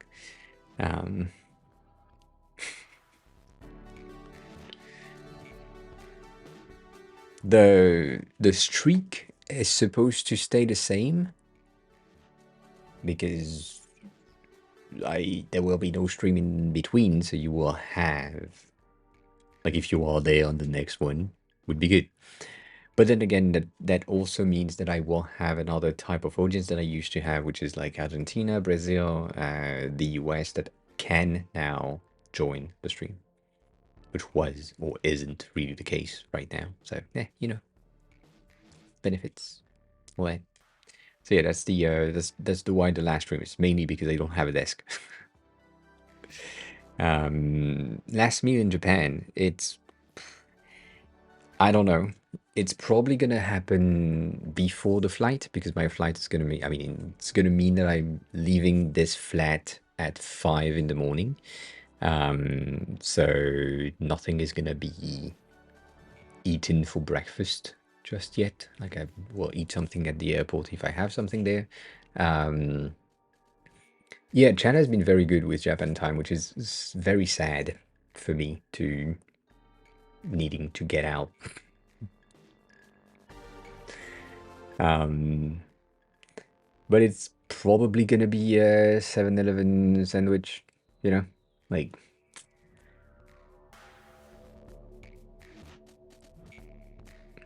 it's gonna be the thing. Probably. Katsusondo. One tuna mayo onigiri. You know, the classic. It's gonna be okay. While we have ads, I'm gonna pee. 1 second.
I'm gonna say something. TK? I think A5 Wagyu is overrated.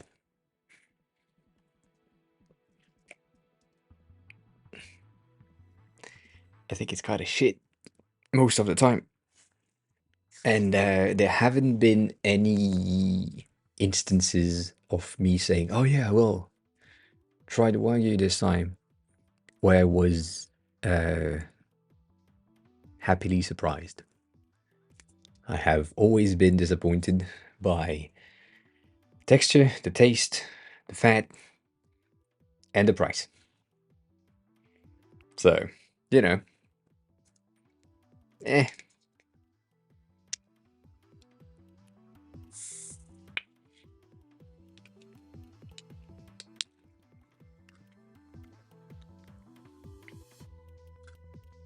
Oh, you're from Portugal, Gameless. Yeah, I am. I am living because I don't have a choice. My visa is ending, and my bank account is depleting. So, um, yeah, I need to go back to France. Well, I don't need to do that. But the design industry in Japan, if you don't speak Japanese, I mean, I've been applying to jobs here in Japan for 8 to 9 months now, and I've had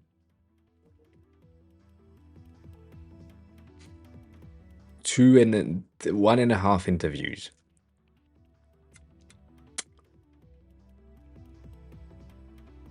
Yeah, it's kind of hard. So, going back to French. Because that's fine.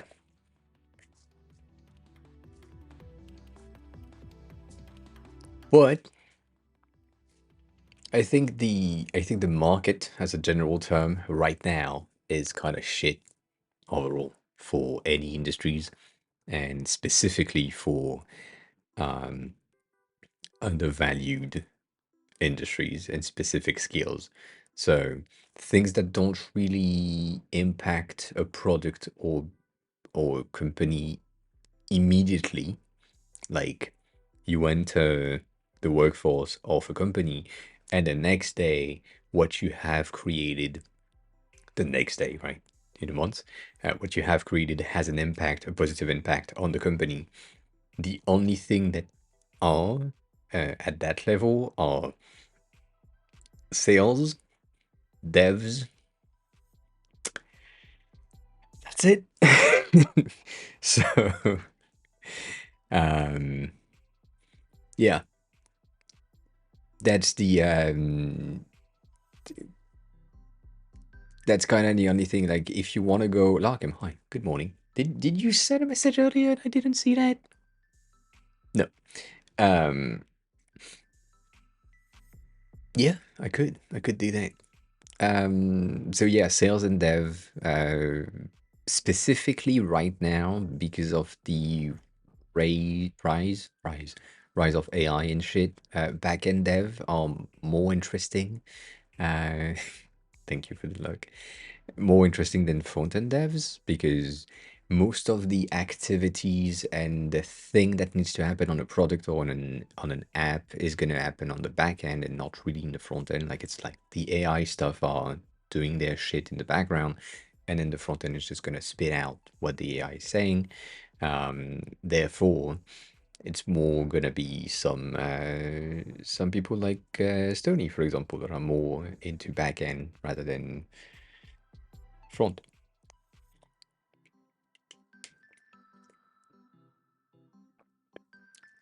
So yeah, sales, interesting. Marketing could potentially have an impact if they have enough knowledge. Um, quite the opposite, but also kind of yes. Um, but quite the opposite.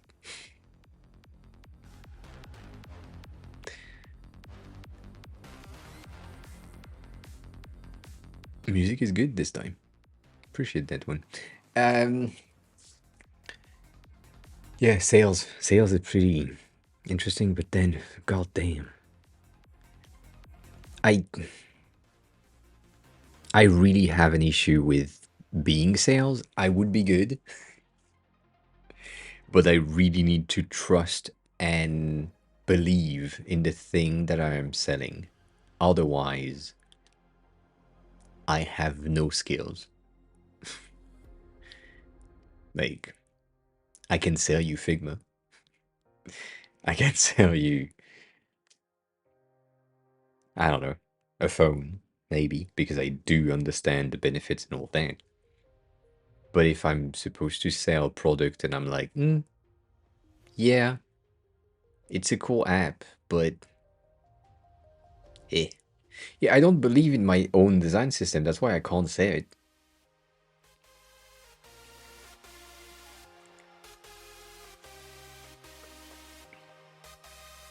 Like it's a good product, but it doesn't have like it doesn't have the value that needs to be attached to it.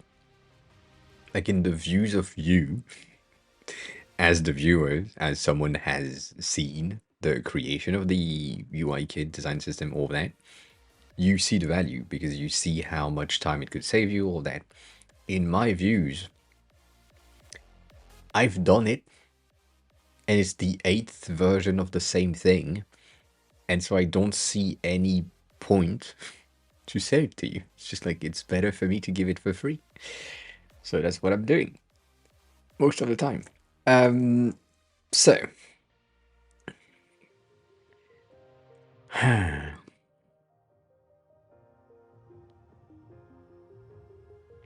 I'm trying to see like the type fields. Good morning. I'm trying to see the type of apps that I could showcase that make sense, that are purely Japanese and that kind of makes sense in Japanese, um, that I'm using. But like lately, I'm using Wantonly a lot because this is a job board for, well, finding a job in Japan. So that's highly, highly looking at that. Akos, hi, good morning. How are you? And so this app is overall just a feed that contain job opportunities, and that's about it. But the job description, the way that they are aligned, the design of it is way better than most Japanese websites. So that's the first thing. Um, but that's a non very Japanese website. So I can't really give you any feedback and or review on that app because it is good. Though the second one is Sumo. Sumo is the app that I use, or the website that I use to find a flat. And I'm gonna skip it in Japanese so that you see how condensed and dense the text-based layout is. Can see how much shit there is everywhere. And there is a ton of data because what is here, what is written right there, would take an English speaker 5 lines, if not 6, to explain the exact same thing. So because of the language, you have the ability to condense things, which is one of the things that we have talked about in the past. Twitter is extremely popular in Japan because you can express yourself in 160 character, which is the initial thing. Now it's 280. 140, I forgot how much exactly, but whatever. And you can express a lot of things with kanji and the Japanese language. Same thing in China, same thing in Korea, kind of similar, but not exactly. So that limitation in the language gives you the ability and give the ability to the Japanese people to have a lot of condensed data in a small amount of space. So that website is pretty cool. It's pretty useful. There is a ton of things right there. It is. And so if I'm looking for a flat in somewhere, I want a detached house. I'm looking at that in Tokyo, not in Kanagawa. I don't really care about where it is, so I'm just gonna say I need the 23 words. So that's all I'm gonna take, and from there I'm just gonna look at things, and it is um, really simple when it comes to the design of it. Like it's not much, but it works. And once again, as I said, because the Japanese language is condensed, you have a lot of information in a teeny tiny amount of space. And for you, non-Japanese speaker, which is me as well, or non-Japanese reader, when you see these, like you don't really know exactly what it says or what it's supposed to say. But these characters makes a lot of sense for most people in Japan. So all of that being said, right, that entire thing is pretty simple. Um, you have the filters, but also of these things, just so weird. Eh, eh. That's one. I'm trying to think about another one, but the other that will happen, um, I think the 41, like 83 and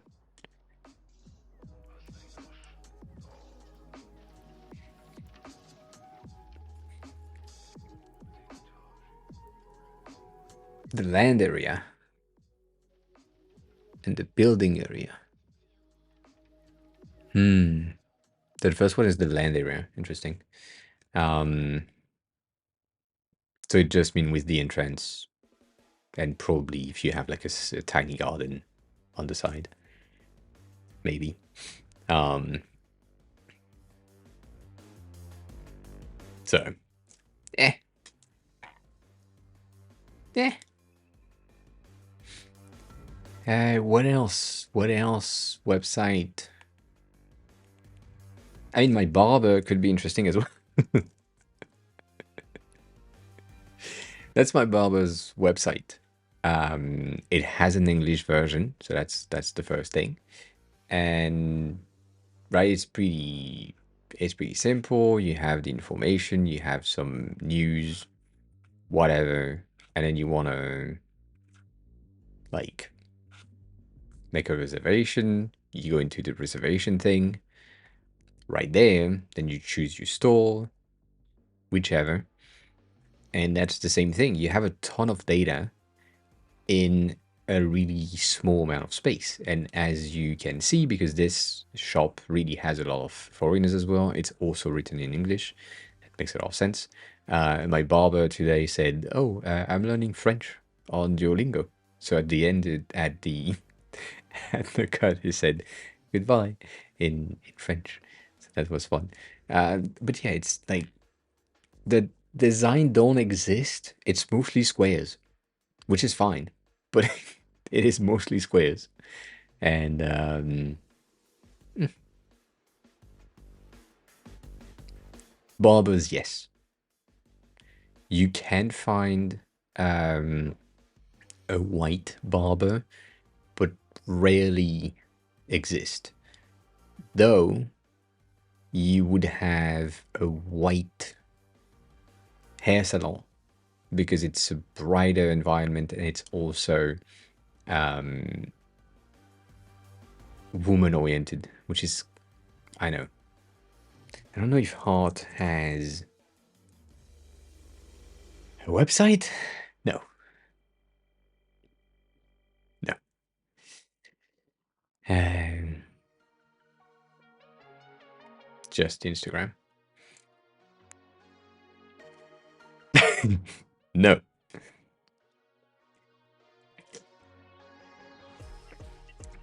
But like Heart, which is the hair salon that I go to for my hair color, you can see that it's the exact same website that they use, the exact same system that they use to make reservation.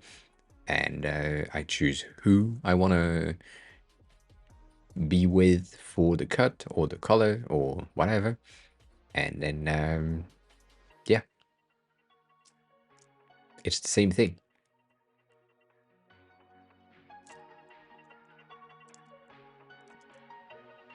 So other than this one, which is really right, you have the big camera one, which is technically Amazon but for Japan, and it is very similar behavior where everything is compact and you have a lot of ads things.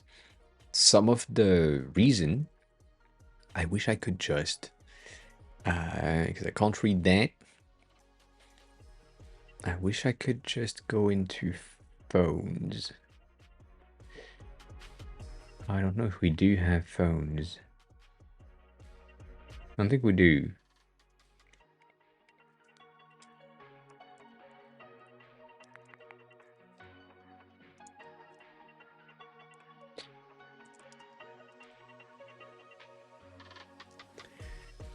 Uh, uh.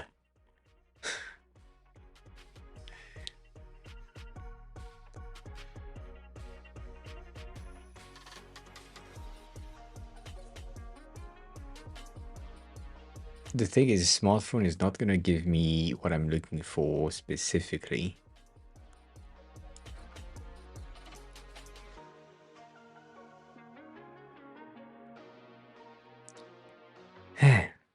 Nonetheless, Japan has still flip phones. Smart flip phones, but flip phones.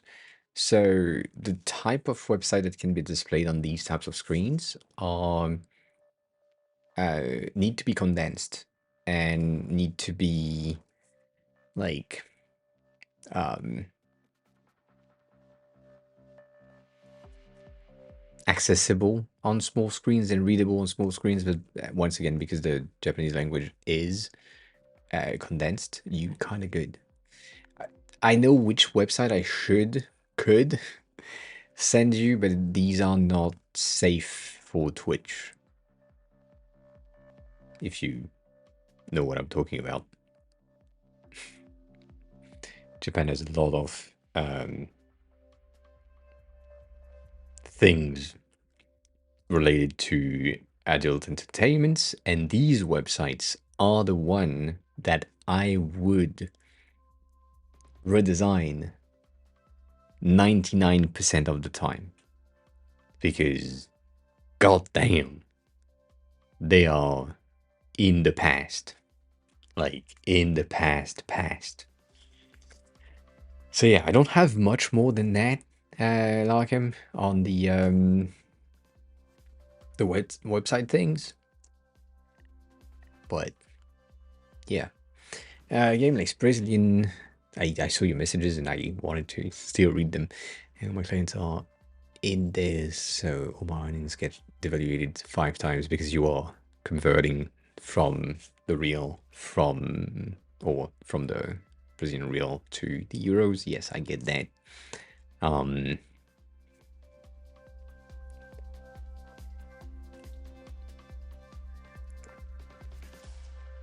If you get out of social media, you could be good, or you could become like a social media manager, or marketing things, gameless, for like um yeah, it could work, but also like it would be annoying. um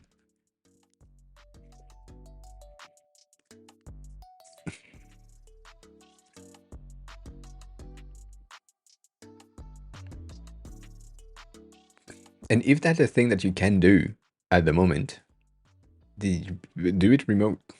You said like there is a lot of remote job for that. Like do it remote, do it for 4 different companies, get paid 4 times, because technically you can use templates, and I mean, if you're fine with it, obviously. um and yeah, I don't know, could be good. um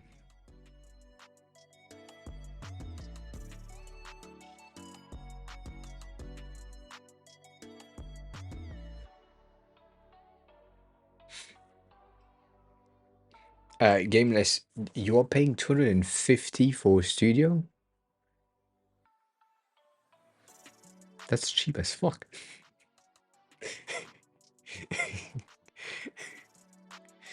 I'm paying 1,400 for this studio in Tokyo.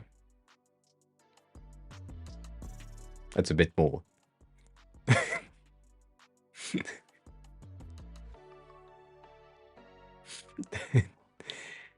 That is a bit more. Yeah.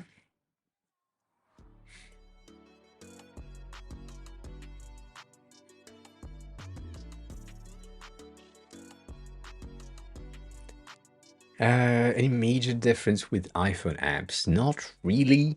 The the Wantedly app is the same.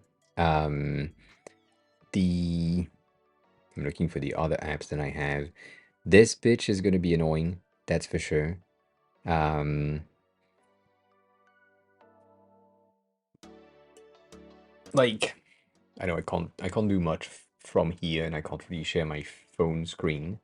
Ah, shit, now it's black and white. But this is the same. This is Higher Biz, which is absolutely a spam control thing, but it's just like business-based stuff, and you have that format that I don't really like. Let's use gamer. Hi, welcome in. I am from France, sadly. You know that. You asked every time. So the layout of the app is kind of the same. It's also not the greatest. And then the SoftBank app, which is the one that I have for my phone, um, it's a new-ish app, so it's fine. Like you have tiles and cards and ads, and it's in Japanese, so that's fine. Um,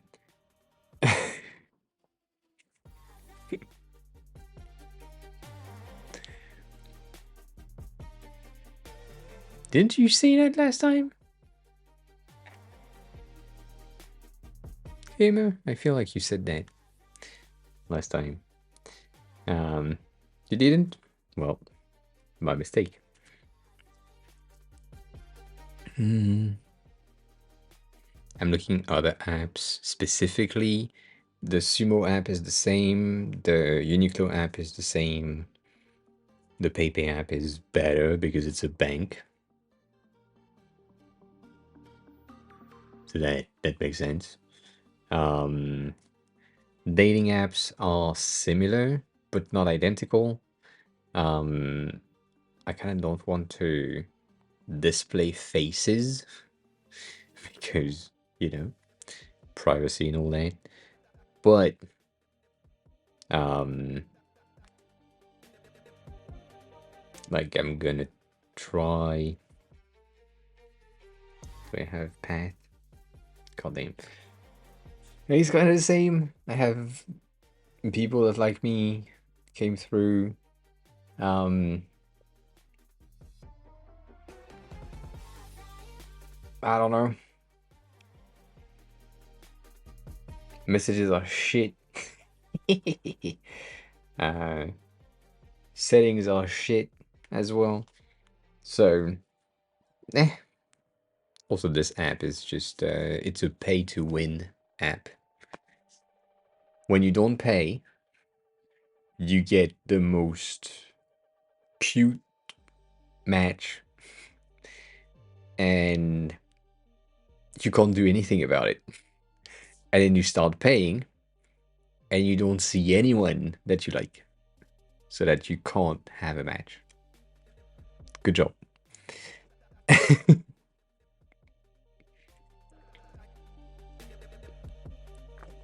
I don't think there is more though. I'm really trying to think. I think the Sumo app is better than the website, though I am left and obligated to use the website because the Sumo app doesn't have a translation. So I can't read 99% of the fucking text in this app, which is annoying as fuck.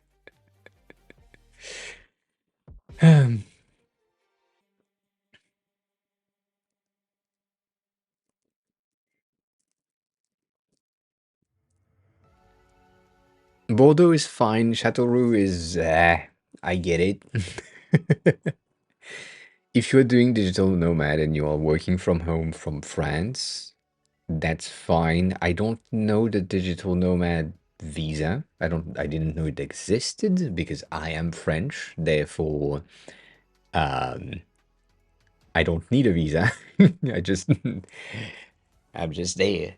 And it's fine, which is one of the greatest thing when I'm coming back from Japan. I see everyone else going to like the border control and all of that. And I'm like, yeah, fine. I have a European passport. I don't need to show anything. I just show the thing, scan it, be done. That's great. Um, but it's kind of expensive. And if you were near Bordeaux, then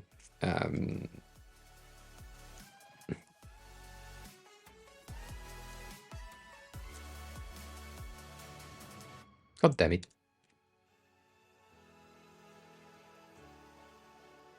For those of you who don't know where that is, France is France is big, and Bordeaux is here, and so it's coastal-ish, but it's a pretty nice city overall. Um,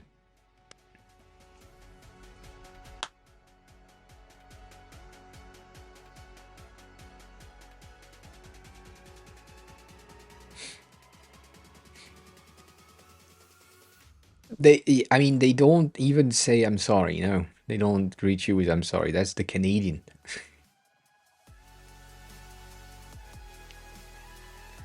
Yeah, you are close by. Close by. Cat is in between us. Cat is somewhere in there.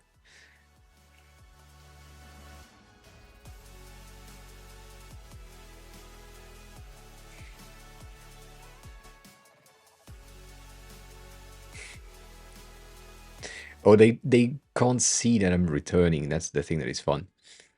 Nonetheless, Bordeaux is a very popular wine region, and you have a lot of wine in there. Um, I know you are in the island on the land. Like, where's the island on the land?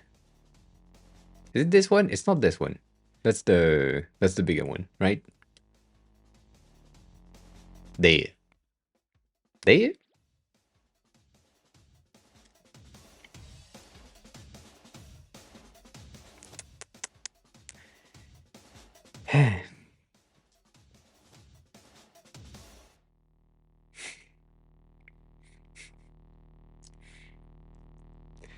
I was thinking about London when I applied to the Figma job, and yeah, nah, nah.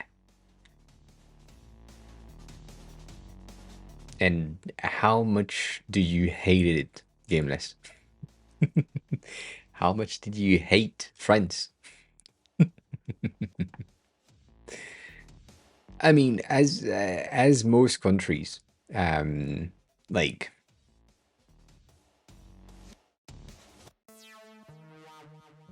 yeah, as most countries, when you are visiting as a tourist and you are on vacation, most countries are fine. Like there is no countries that I have been to on vacation where I was like, this is shit.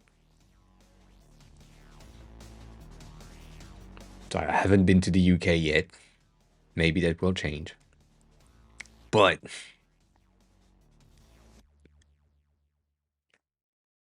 maybe. Um the rest is pretty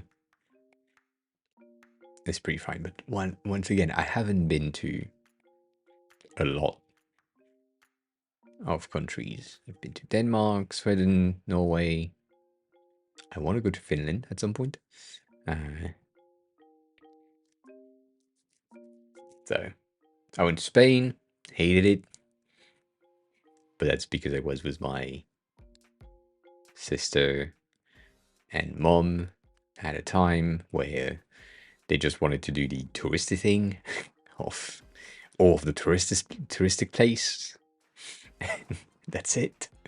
The food was good, the weather was good, but like all the other things, so annoying. Um,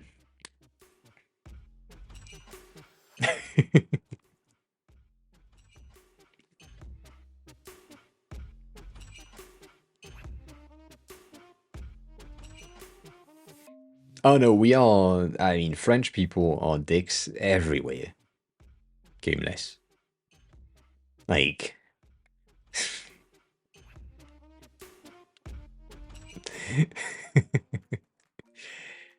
eh, it's it's a natural thing. I don't know. It depends on the French. Some French are good, some French are not good. Other than that, I really do enjoy Japan. So I think I would enjoy China and South Korea as well. There is a high probability for me to enjoy South Korea. The thing is, GBLA, hi. Well, come on in. Um, yes, dicks everywhere. I'm talking about French people.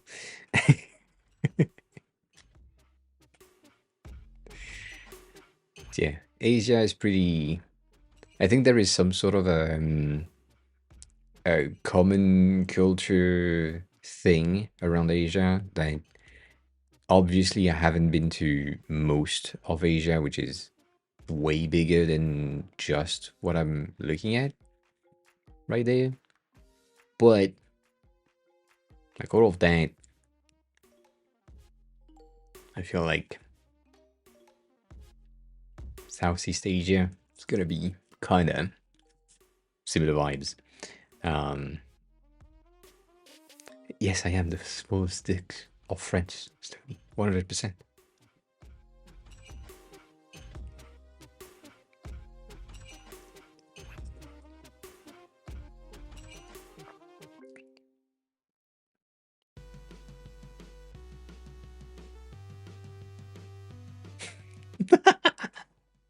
Gimless, I just read your message. That's a good first question.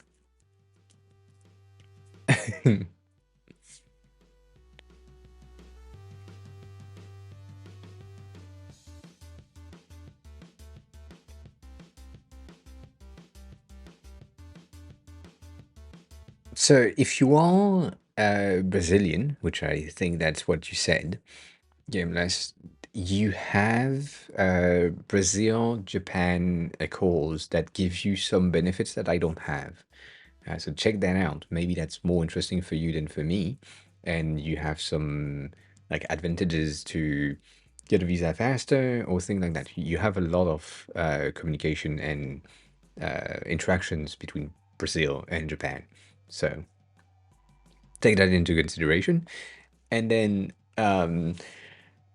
some of the things that are pretty interesting also in Japan is that there is a lot of work for a lot of people that don't speak Japanese. Like today, I had two calls about staff position in a restaurant, for example, but because my current visa is ending soon and too soon for them to do anything about it, and that would be a non Japanese speaking ish position. So I can just greet people and serve them and um, do that. That would be an option. So there is a ton. No, they wouldn't. That's the thing, GK. They wouldn't. If they would, I would. But yeah, you could come in with enough money and then apply to be a traffic like police person and be here and working here. It's not the greatest job. You need to stay outside in the heat, in the snow, in the cold, in everything all day and making sure that the cars are going in the right lane, which they are. So the only thing that you do is you have your stick with light and you do that all day to show in which direction the cars are supposed to go. And that's the only thing that you do. But you get paid. And because it's some sort of a hard-ish job, you are paid pretty okay for the amount of effort that it takes. So if you have a lot of like stamina and muscle mass and all that, it's fine. You can do that all day. But these are jobs that are available. There is this website that is called Guidable, um, which let me see if I can send you that. So that website specifically is, as you can see in the banner, aimed at non-Japanese people, and all of that are like jobs that will give you like some positions here and there for activities that are guidable jobs. So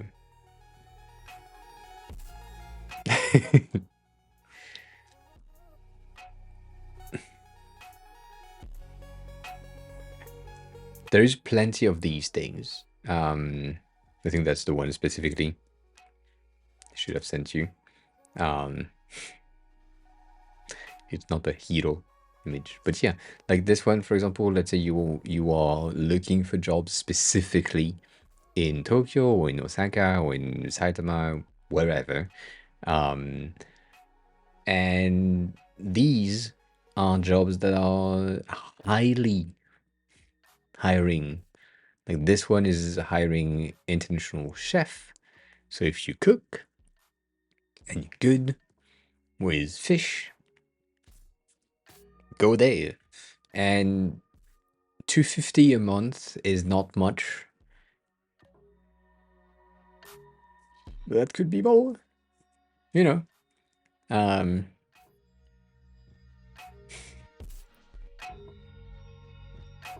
so in that thing, and Guidable is for like service industry. So all of the things that are how can I say um non-client facing are not in there. But like broken Japanese is okay. And you get 10,000 yen per day. 10,000 yen is 60 bucks in euros. So it's 60 euros a day. And I don't know how much hours a day you need to work, but finite high. Good midday ish morning. How are you? Not midday at all. Right, $60 a day. Let's say you work for 10 hours a day. It's like $6 an hour, which is extremely cheap, which is Japanese cheap. But this is a traffic guidance thing that I was talking about. Eh, it's an option. It's an option. It's there. There is a lot that are like per hour. I hate having the price per hour. I want to know how much I'm gonna have per month to know if I can afford my flat. Because right now, like,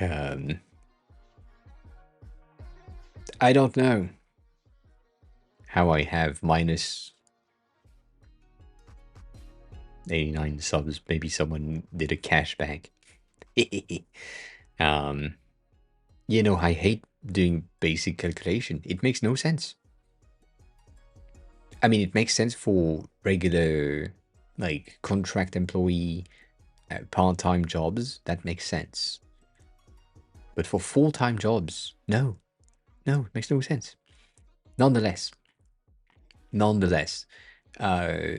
250 a month is okay to survive. Survive is the word. And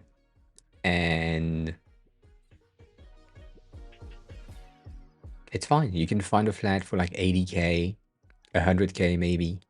I mean, you can find a lot of flats for 100k. And yeah, Cat, hi. Good midday. How is the lunchtime break? So, right? All that.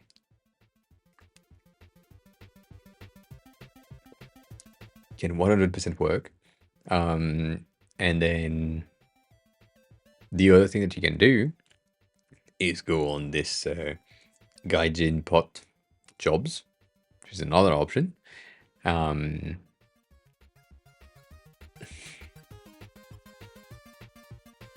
have yet to have a job to have a break. That's sad.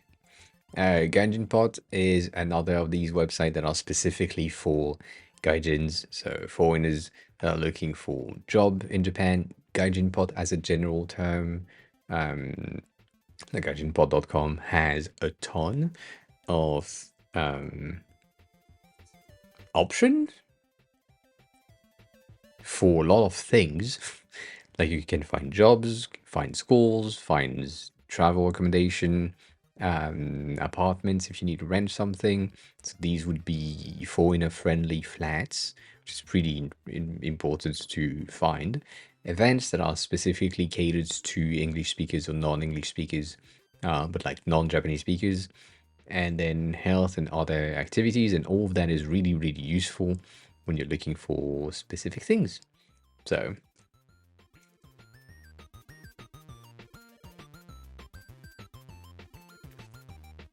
yeah, GK, I do agree with that as well. Though technically speaking, you're not supposed to do that, but yeah.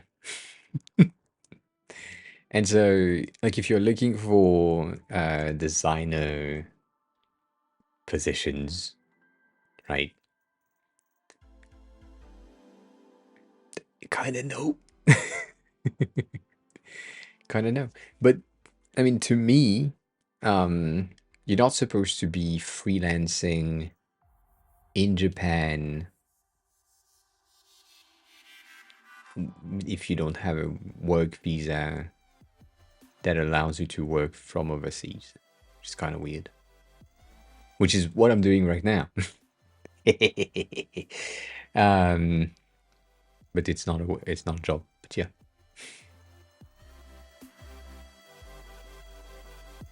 yeah, it's cash donation. Exactly.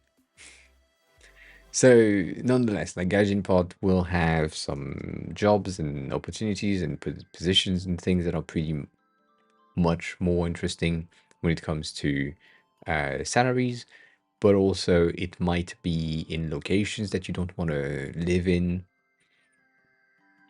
Like currently for me, for the flat that I have and the accommodation that I like to have, all of that, I highly prefer to stay in Tokyo because I can have the company that's taking care of my flat and move to a flat that is a bit cheaper, a bit better located based on the job that I have. Though that company doesn't exist in other cities, therefore, there is a lot of things. Actually, hi. There is a lot of things that comes into play when it's the finding a flat in Japan and being okay, and like the landlord is okay with renting to a foreigner, which is really uh, not the case most of the time. Um,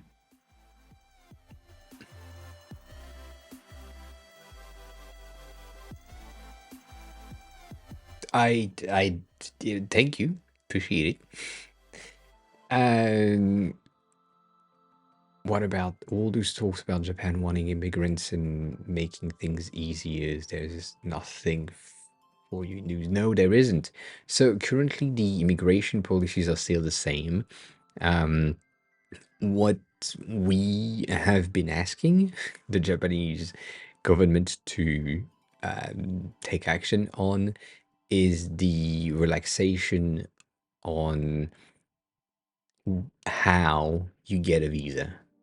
Right now, you can either be a student or be on the working holiday visa, or last option, be on a work visa, meaning that you have a company that is sponsoring you to come into Japan to be able to stay for a period that is longer than 6 months. These are the three options, main options. There is four more, but these don't count much.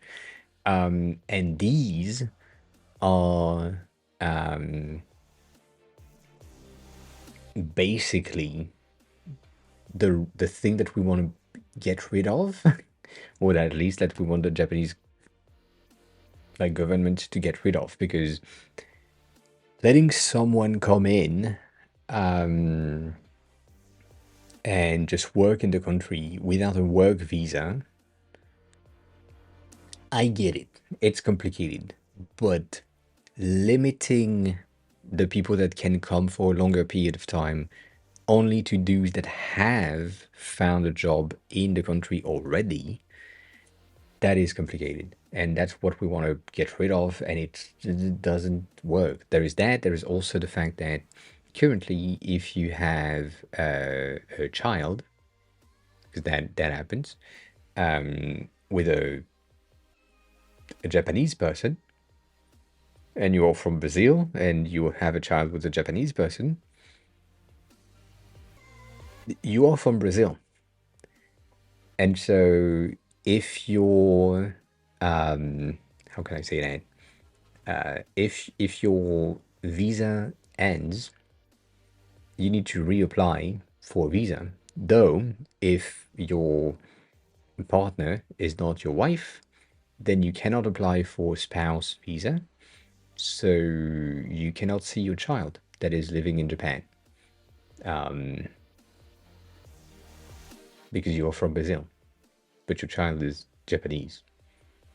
And your child cannot be Japanese and Brazilian because the double nationality is not a thing here. So that's some of the things that we want to get rid of. Um, and yeah, not not letting people have double nationalities and keeping them. Um, yeah, don't have kids and or get married. Like get married and then have kids, maybe. Um, but even then, that's the same thing. Like if you get a divorce, if you get married and then you get a divorce, you do not have the right to stay in the country, even though your child is in the country. It's crazy.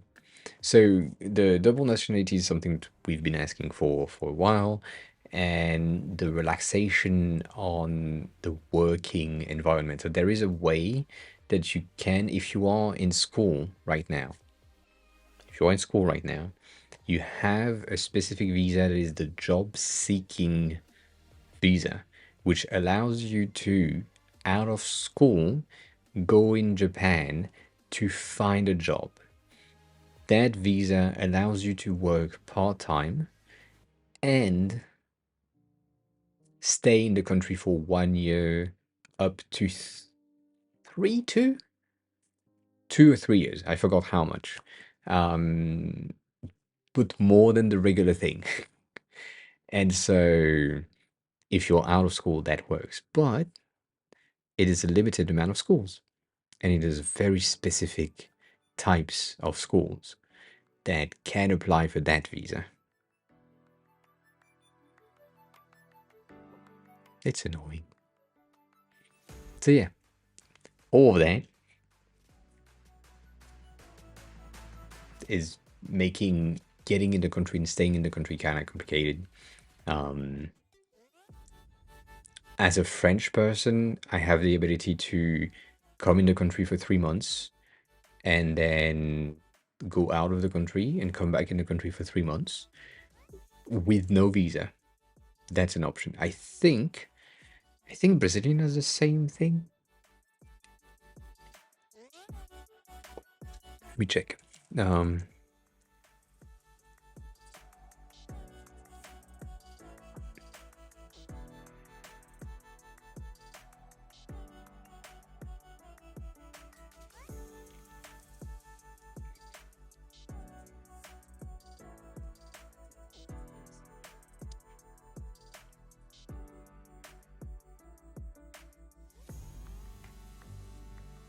yeah, you can do the same thing.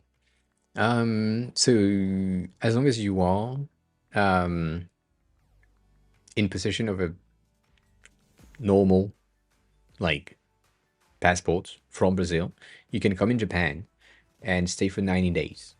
And that is um, renewable once type of thing. So you enter the country and then you stay for 90 days, and then you can get out of the country and then come back in the country for 90 days. And that's it. It's 180 days per year total, I think. At least for me.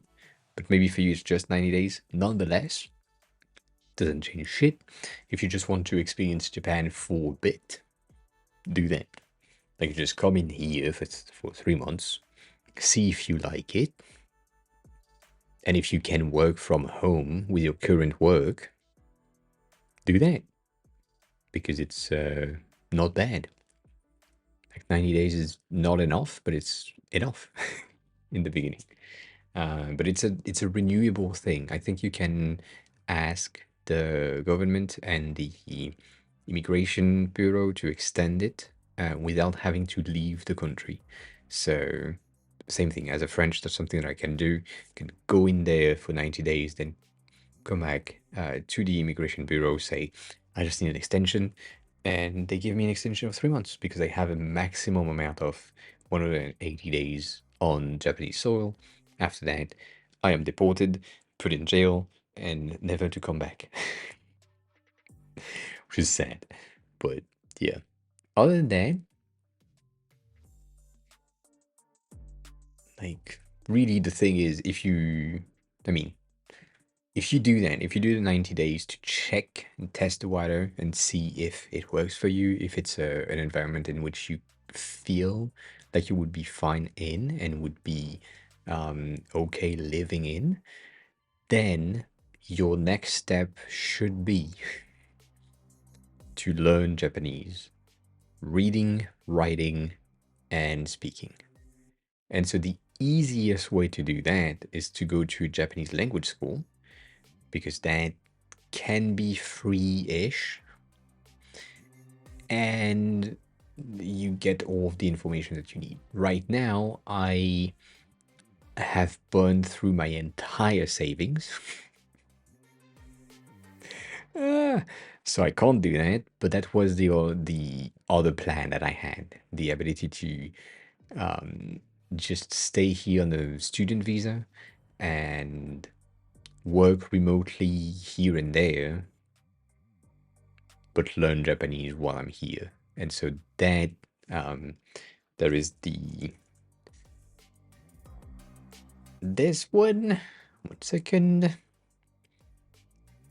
That one of my neighbors has recommended me, um, which is the ISI International Study Institute, which has one specific curriculum that basically helps you to find a job, understand how interviews are conducted in Japan, because there is a lot of rules and manners that needs to happen during an interview, and also like learning how to speak, all of that. So that really good, but it's also, I don't know where that is. I forgot where that is. There.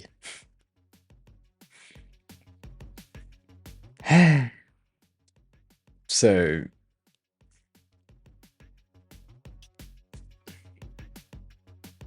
that first year right there,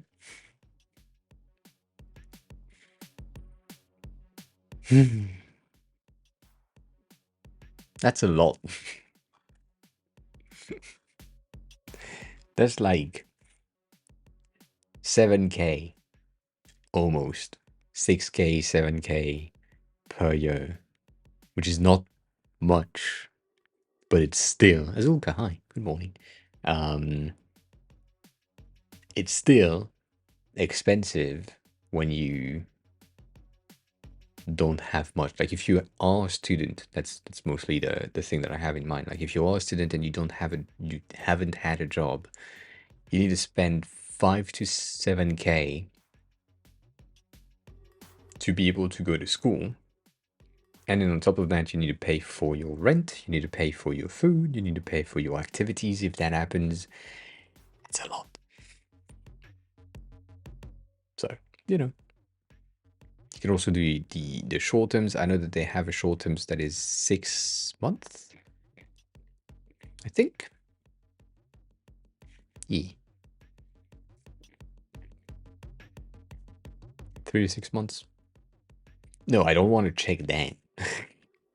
That is not gonna happen. So that being said, right, it's not that expensive, but it is kind of expensive. And if you have no income, and when you are in the country as a student, you do not have the right to work. So you cannot take on a side job.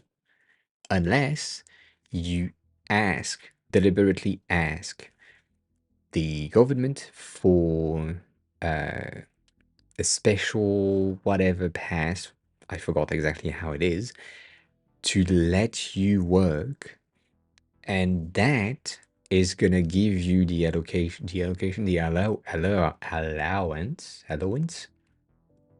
God damn, allowance. It will allow you to work for a total of, I think it's 18 hours per week.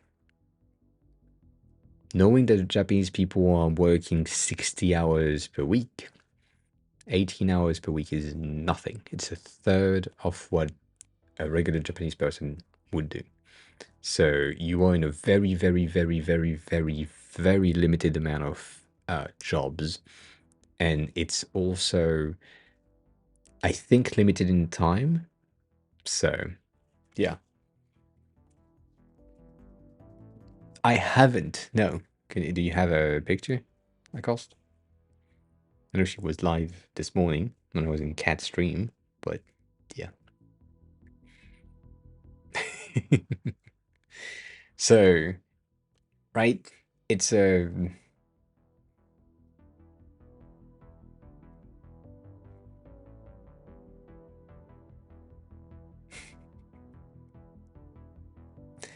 Isn't that thing that that one guy did?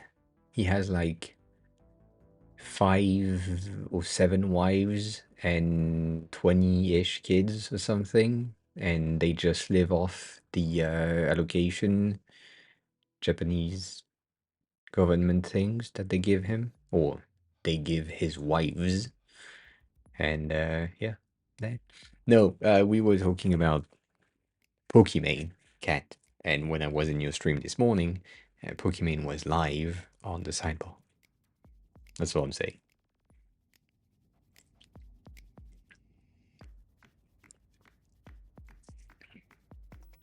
So yeah, Japan is cool. Come to Japan. just know Japanese. That's the thing.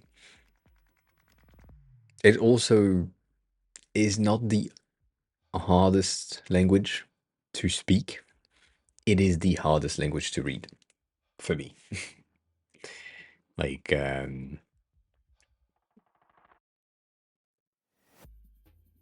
don't know. It's just kanjis and multiple readings of the same kanjis based on the next kanji. It's just like not a thing that I. Mm.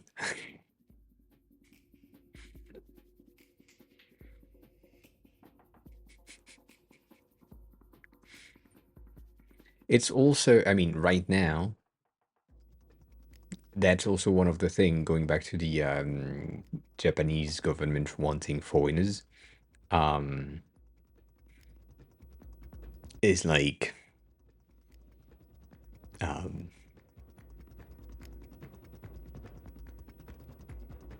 the population is going down in Japan, and there is a lot of foreigners, men and women, mostly men, that would love to have activities with the Japanese people to give the Japanese people more population.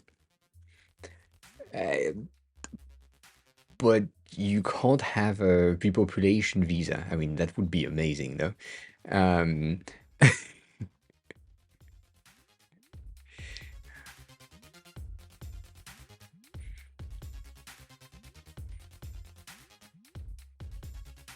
maybe, GK, maybe I could.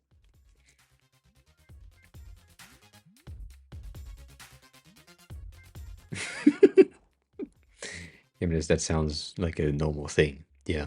Larkim, let me show you something. I also need to pee again, but I need to show you something first so that you understand. Something I sent to Kat this morning, I think.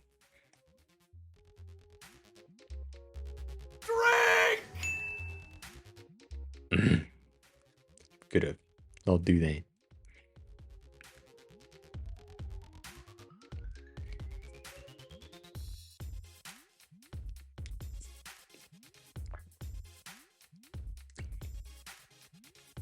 Here is an answer to your dyslexia question. Like him.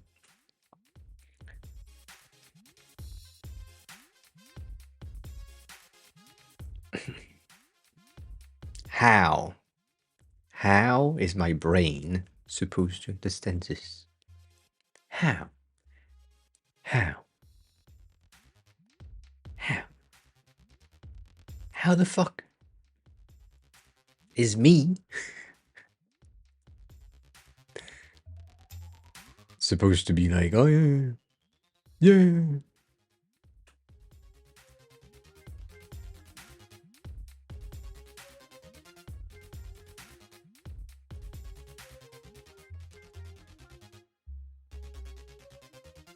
I know it's because of the.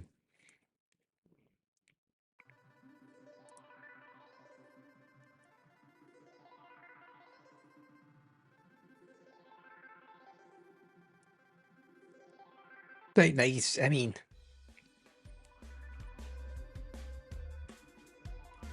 this one, if I remember correctly, you get rid of that tiny thing. That's mizu, which is just water, but you have that tiny thing, and that's ice. All that to say, the dyslexia is not helping. I'm trying though. I'm trying, but goddamn, it doesn't work. So yeah.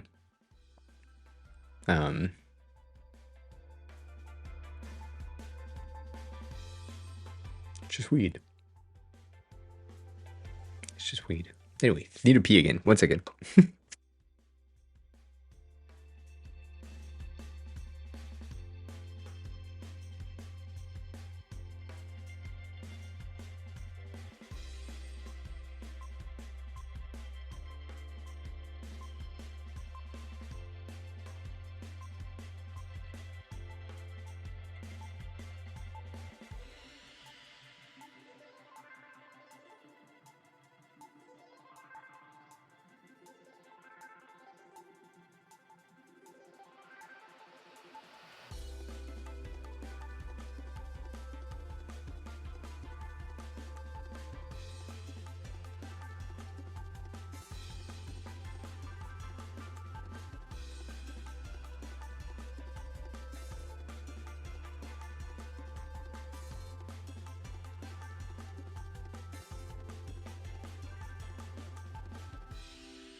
I don't think everyone would, but yes, I do agree. Most people would. And speaking of like learning Japanese, shit that happened yesterday, which wasn't planned, but still happened. Because I'm in Japan, obviously, when I'm opening an anime on Netflix, there is a high probability of the subtitle to not exist. Because I'm in Japan. And yesterday, I decided to start a new anime. And there was no subtitle, though I watched the entire thing. So, yeah. If I understand correctly, dyslexia makes it harder because you see PB, QD in 3D in your head, and they are the same shape. Yes-ish, almost. So the 3D brains that we have as dyslexic give us the ability to flip things, but also things flip. Atom, hi. Autumn. Hi, welcome on. How are you? So it's just that letters, when we are reading most of the time, we are seeing the 3D representation of a word. So speaking in 3D terms, mesh by mesh. So we have the mesh for the a second mesh for the A, a third mesh for the O, a fourth more mesh for the A. And so that's AOA. Cool. Though the A is gonna be rotated 90 degrees, maybe. Maybe the A is gonna rotate, flip entirely on the z-axis. It depends. We don't define that, so that's the brain just doing the brain things. And sometimes it's just switching AAOA to AOAA or AAAO or OAAA. It depends. And that's a thing that the brain is doing, but you don't really decide. So it's not just switching because they look the same, it's switching because we are rendering words when it comes to the order. We're rendering each letters one by one, and then the overall outcome of the shape that it's creating is or has been stored in our brain as, oh, that means milk. I don't know. But that overall shape, that overall form means milk. And you read it as milk. And so maybe if at some point you flip the I and the L, it still works because the overall shape is still there. But when you're writing it as a dyslexic person, you might write M-L-I-K instead of M-I-L-K. So that's the thing. And so for the overall kanji learning Japanese things, you will encounter things like these where it rarely is the same characters. Like this is Nihon, like this is Hon, and this is Ni. Not really, but it is. I don't think there is a word that is Hon Ni. I don't think, and if it is, it's probably pronounced in the Chinese writing. But that's easier. I think the main issue is just when you look at water and fire and big and six, they are so close together to the rendered shape in my head is going to be kind of skewed. No, I don't need Yamete Kudasai. No. Yes, Oni is the devil-ish demon type of thing, but like that's Hon with an H. I'm French, so I can't say H.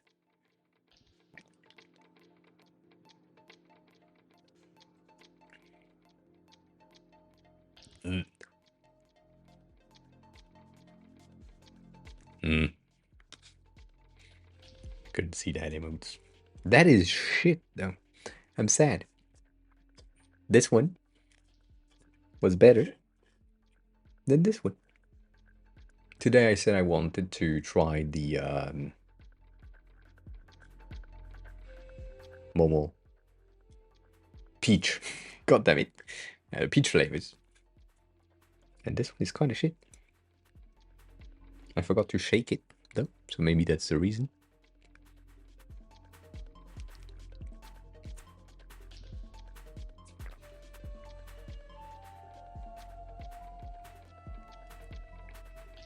Yeah, どうお前お名前は死んでいる。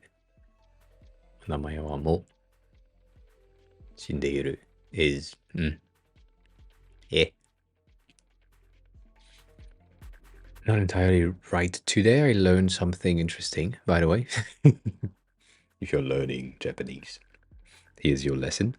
The ni particle, which is currently used for defining a location, like you will learn that when you're saying I'm going to the store, or I am at the store, and that's the ni particle. It is basically it has two options or two use cases. It can be used for the location particle, but it also has the it also has the final destination particle effect, which is kind of interesting. Kat, I didn't read your message. Also, my message today responded with, I talked about your contract, but I don't have it yet. But I can write a letter of intent. I need to move. I need a contract. Yes. Yeah, no. That makes sense. So if your dyslexic brain is so damn in HD enough, since they are strictly different meshes, you'd be having an easier time than with our alphabet, where P and Q have the same mesh. Yes, kinda. It's kinda that. But with the video that I was on a second ago, right, this bitch, right? Not this one. That's cat. That's different.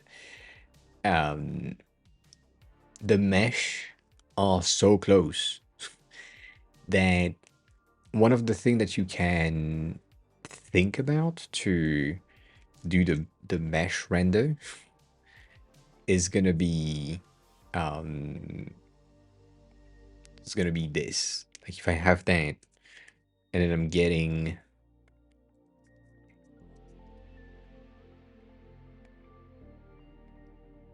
God damn it.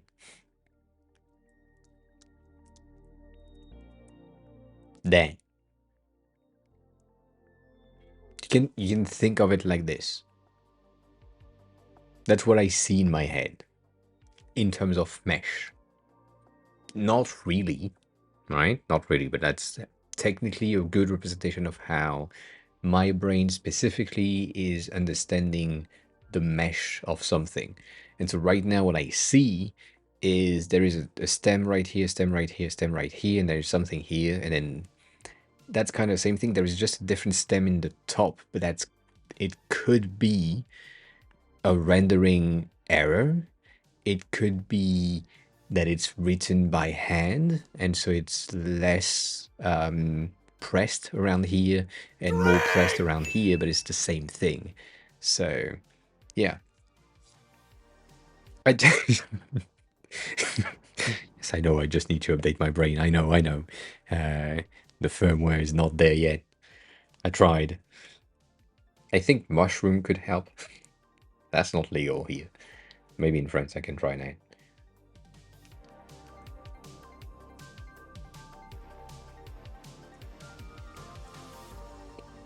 But yeah, that's a good representation of the dyslexic brain, how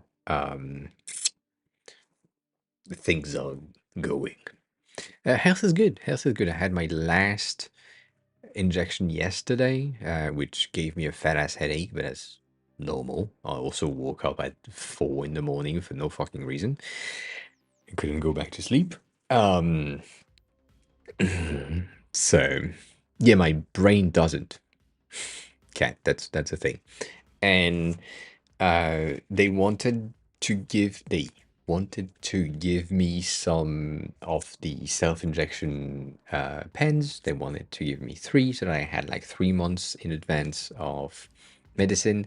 Though the main issue that I have with that, or that the reason why I didn't take them, is because the plane is next week, and taking that medicine that is temperature, how do you say that?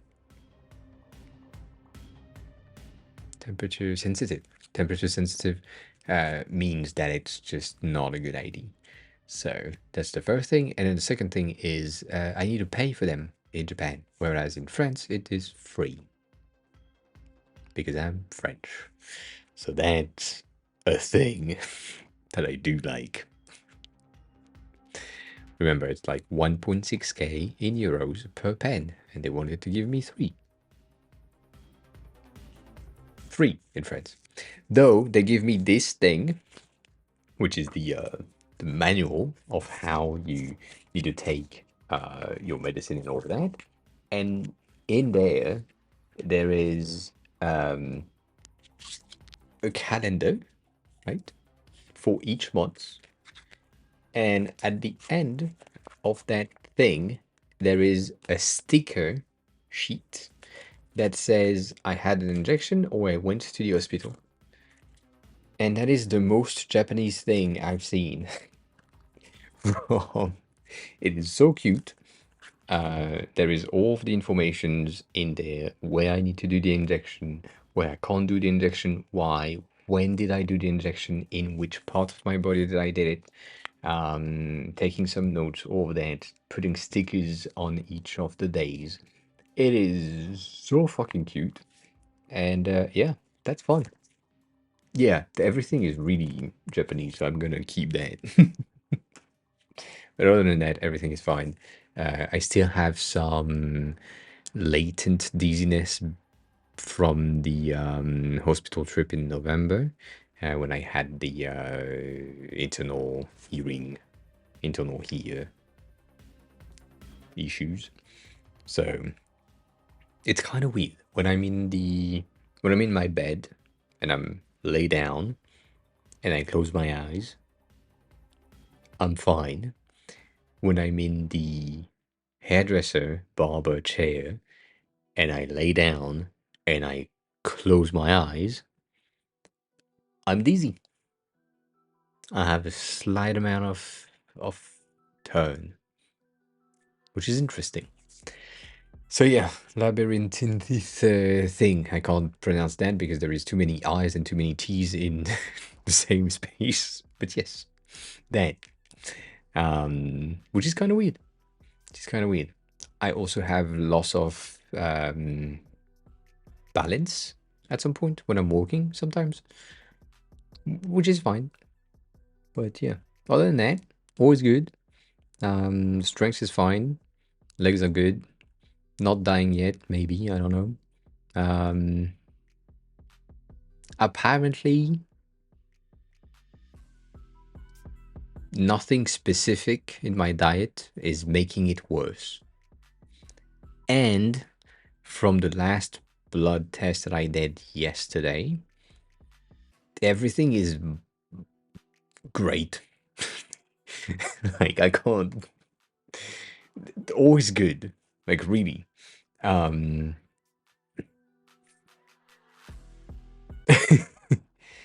Labyrinthitis. Labyrinthitis. It depends if it's a tidis, if it's a thitis.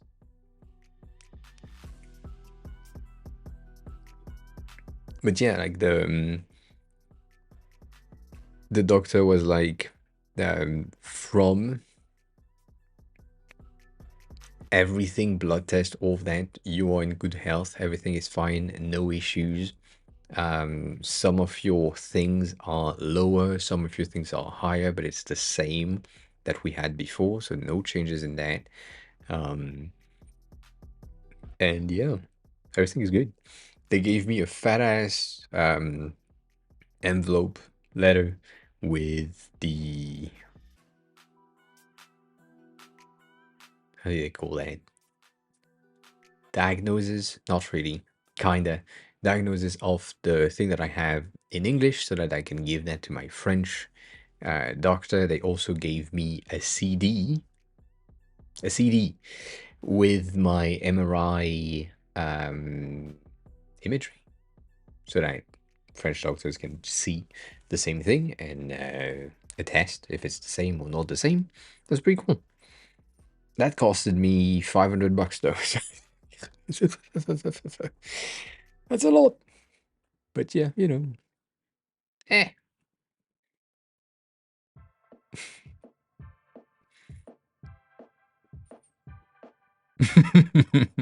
It could it could be. It could be. I don't know how my French doctor is gonna be able to do that because um he's still French. I mean, he can speak English, but also, goddamn. So we'll see. We'll have an appointment in 2 weeks probably with that guy. I'm gonna check if I can do that during the week. If I can do that during the weekend, it would be better. But also, yeah, I have a lot of shit to do. Like when I'm coming back, I need to restart a lot of things.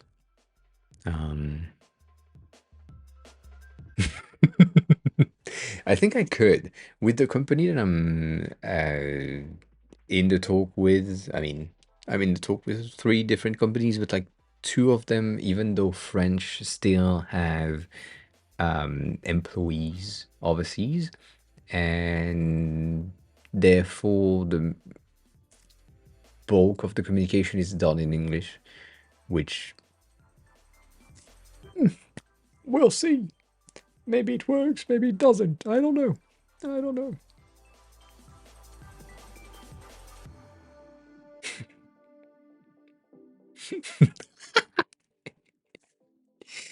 I I you might have seen that um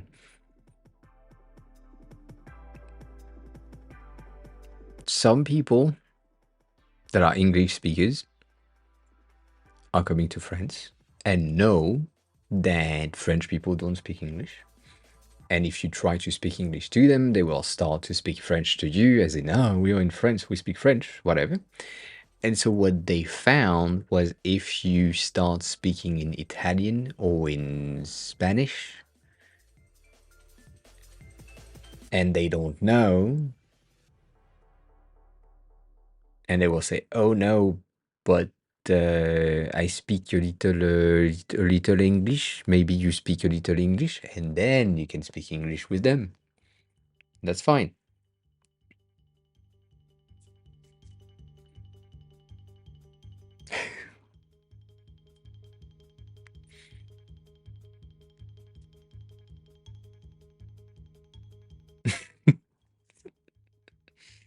And baguette is fine. Baguette is a fine bread. I don't think it's the best bread we have. Like black bread is more interesting, but it's also finer. Um,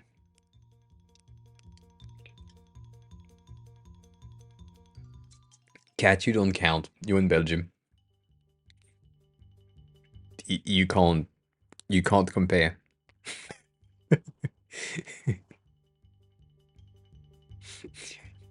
That's not an option. Belgians will 100% uh, speak English with you. French are just like, oh yeah, no, we are French, madame. We are in France.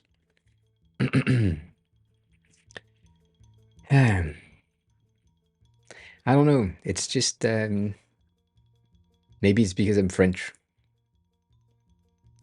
That helps. I don't think that French bread is. It's good. It's good, but I don't think it's the greatest. I also don't think bread in general as a crust type bread is the best. I do like naan, Indian naan. Love that. All of the kinds of naans. I love pita bread from Greece. Japanese bread is just fluff. Yeah, Japanese bread is just the best pillow you will ever have. Um, Other than that, it's fine.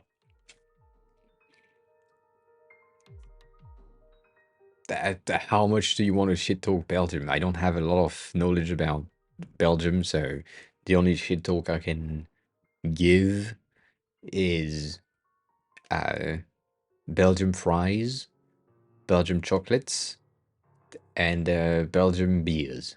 That's all. Which is basically the entirety of the culture of Belgium, but yeah. Um,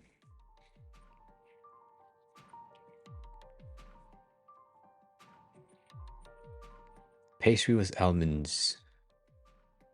Almonds on tops or almonds paste inside?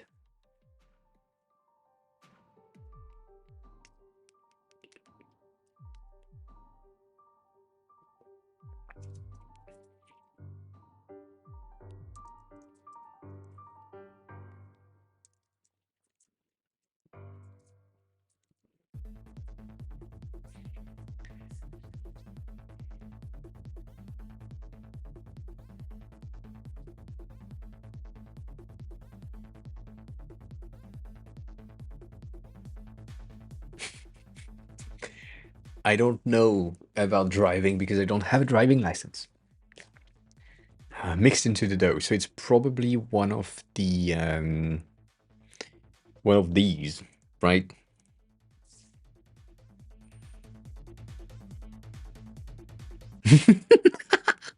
Cat, have have fun. Um, like one of these things or one of these things. Um, it was square. Um, like that. Shut the fuck up. You sound French. Something like this? Not exactly square, but kind of square.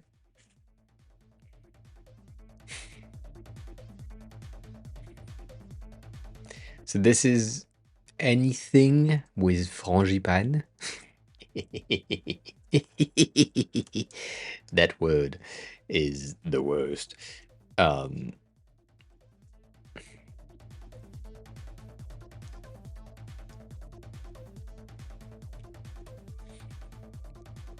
Anything with frangipane is gonna be kind of the same, ish.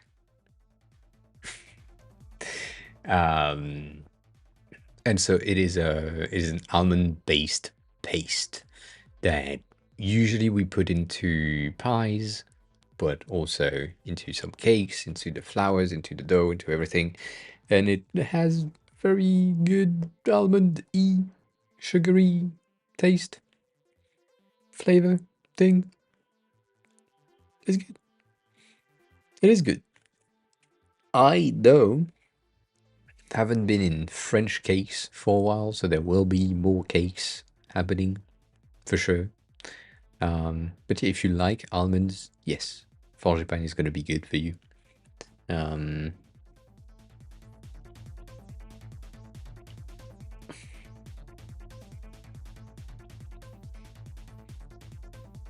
I don't think French are really bad drivers. Um, I think they are a good driver, but they are unconsiderate. Like they don't really care about who's on the road. So they are good at driving themselves, but not in community. So, yeah, I'm gonna stop looking at cakes because otherwise I'm gonna be hungry for a while. And Cat is back to work, so you can now say that. But Cat would disagree with you, Gameless, with the wine is delicious because she's Italian and believe that Italian wine is better than French wine, which I don't drink beer, so I can't really taste Portuguese beer. Oh, GKU. You run in Paris? Yes, of course. Of course. And yeah, no, yeah, yeah, no, no, no. It's the same thing as if I wanted to get my license for some reason, shit could happen. I don't know. We never know.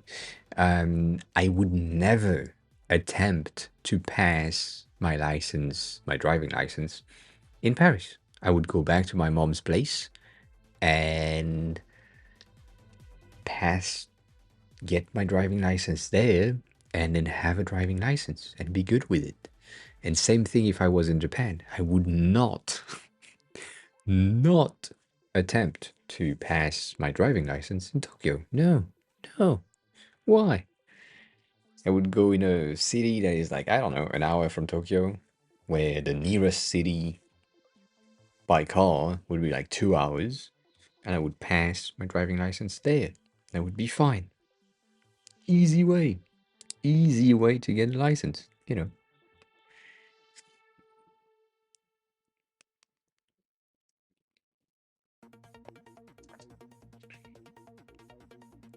It's not. I I'm not one to be able to get a license. I would love to drive. I think I would be. It sounds weird, but I think I would be safer on a bike, like a motorcycle, not a not a bicycle, not a bicycle, just a bike. Um, rather than a car. I don't know why. Just because it's easier to maneuver. But yeah. I don't know. I don't know. A lot of people that are driving in Tokyo are saying that it's not good. Also, let me see if I can find that. Because that was pretty good.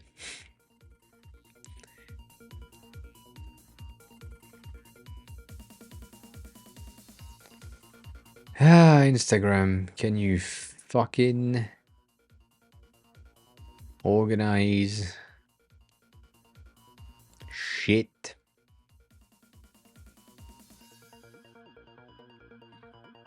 I want to find an account that I followed, I don't know, a week ago, and I can't. God damn.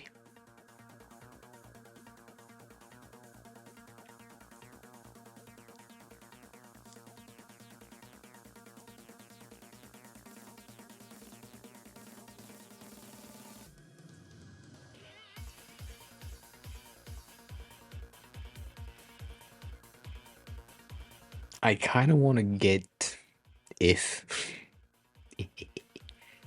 if ever if ever I kind of am interested in this thing um a lot because that that's the motto. That's that's the entire motto of the bike, and that's kind of cool. It's a fully electric new gen motor with just the entire thing being stored in the rear wheels. And that seems pretty interesting. That seems pretty interesting to me. Nonetheless, if ever, that's also a thing. In order for me to be comfortable with having a means of transportation that is like a bike or a car or something else, first of all, I need a license, but second of all, I think I would go for an electric vehicle, whichever it is, either a car or a bike, and therefore I need chargings option. And friends charging option is not there yet. I mean, it will come in at some point, but it's not specifically in Paris. There is more than in the rest of France. But the rest of France, there is like nothing. You need to plug the thing to your house, so you need to have a house to be able to plug your car, to be able to charge your car. And yeah, whereas in Japan, there is plenty of charging spots. It's interesting. I don't know. I don't know. There is also a lot of manufacturer-specific spots. Like yes, 2 days ago. 2 days ago, I was on a walk and I went across the Audi store, and they had charging pumps, charging parking things that were reserved for Audi only, which is kind of interesting.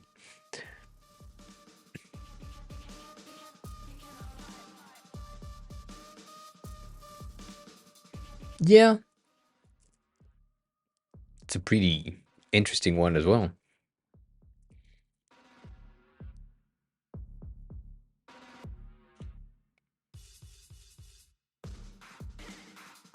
Yeah, it's kind of the same thing. Stony, welcome back. What happened? What are you doing? How's the waking up going on? How's the dad? How's everything?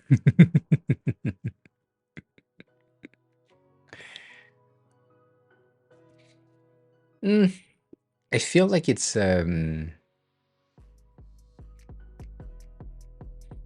of these things where I have a bit of an issue with um, overall designs of things. Um, Shit. Well, I hope everything is fine. Yeah, I have a bit of an issue with the my brain is making hoops for no reason. For me, it's the same thing as vegan sausage.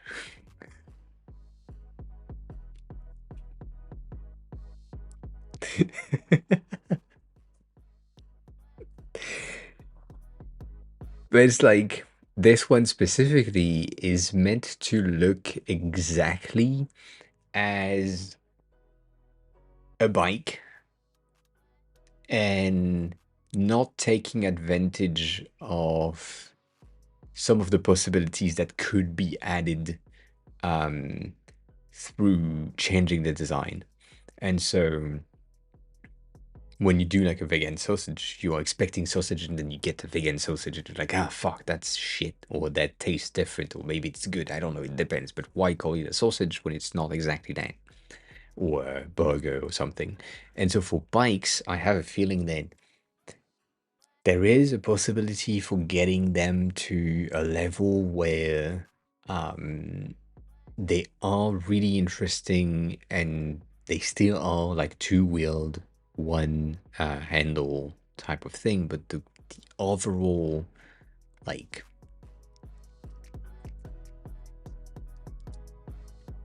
shape is different. I don't know. Um, like this bitch, for example, this bitch has been really interesting in terms of shape.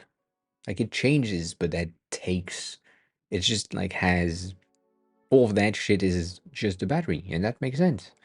There is the other one that we've seen some time ago, which is the some of these like right. Why go for something like normal? I don't know. It's an EV. It makes sense. It's like different. Um,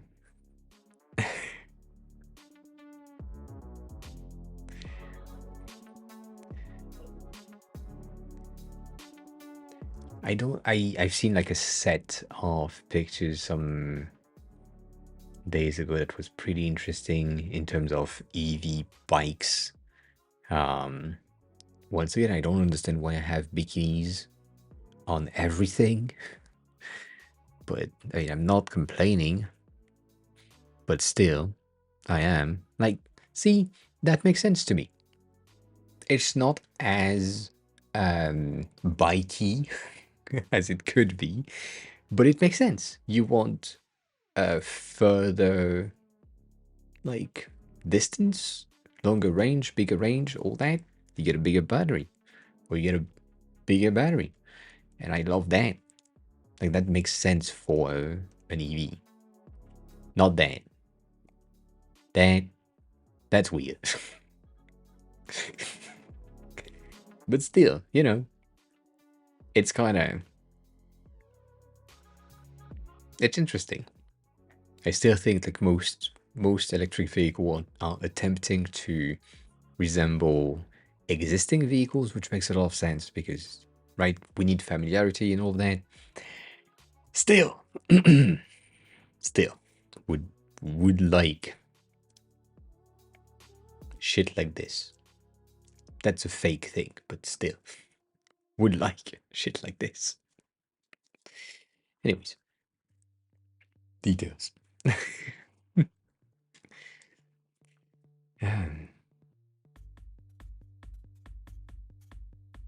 Cat, that's not gonna happen. I'm sorry about it.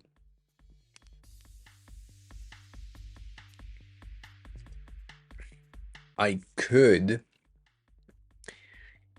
tell you to record the events, Cat. That could be a thing for you. So you record the events, you document the events, what happens, why you think they are not using their brains at that instant, and then just use that as leverage to get rid of that person in the company. And I think you are talking about the designer, and you have a designer in front of you that is looking for a job, That's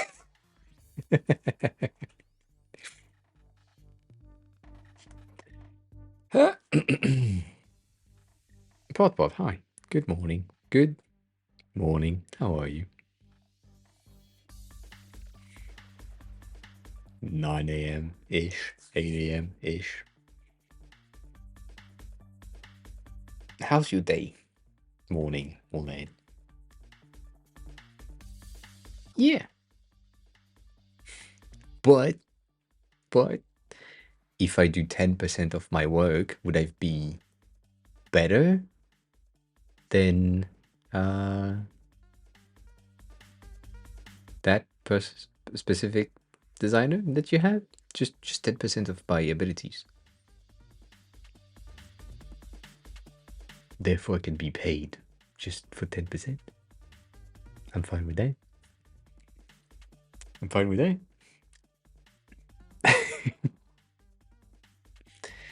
A part-time 10%, a third of my pay. I can get a second job. I can work on my freelance work.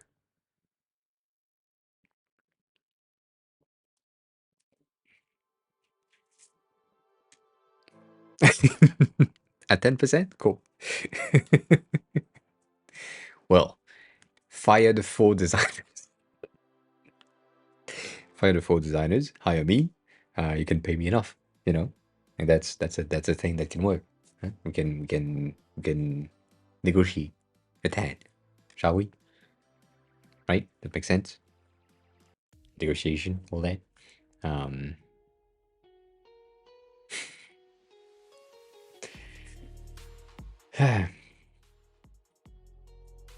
Oh, Pot, if you're still lurking, hearing me, all that,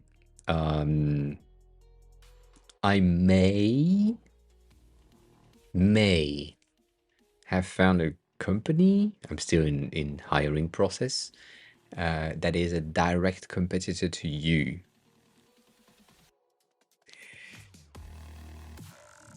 So,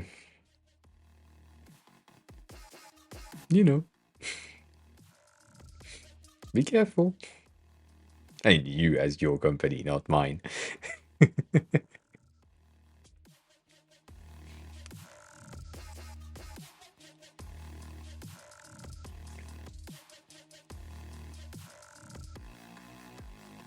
But yeah, there is a company that I've been having 2 interviews. Apparently, the next one is going to be a check with the designers of the company to see if if it's a match, and then after that, maybe a team fit. So we'll see if that leads to anything. I hope so. It's a pretty interesting company in the history of said company. I will disclose what it is if I get a job, and or if I don't get a job, because right, that happens. But yeah, we'll see. We'll see. It's also the reason what I'm saying, why I'm saying that it might be a direct competitor to you, is the current market, like the segment of the market that they are targeting is the same as you company, and they are also specific in the US based market. So yeah, simplifying some of the thing that you are doing on your side. So maybe you can join me. You know? Uh, maybe? Yeah. Like I have it is crazy. My sister said the same thing. 8 months in Japan applying to shit to find a position here and be able to stay here. And then yep,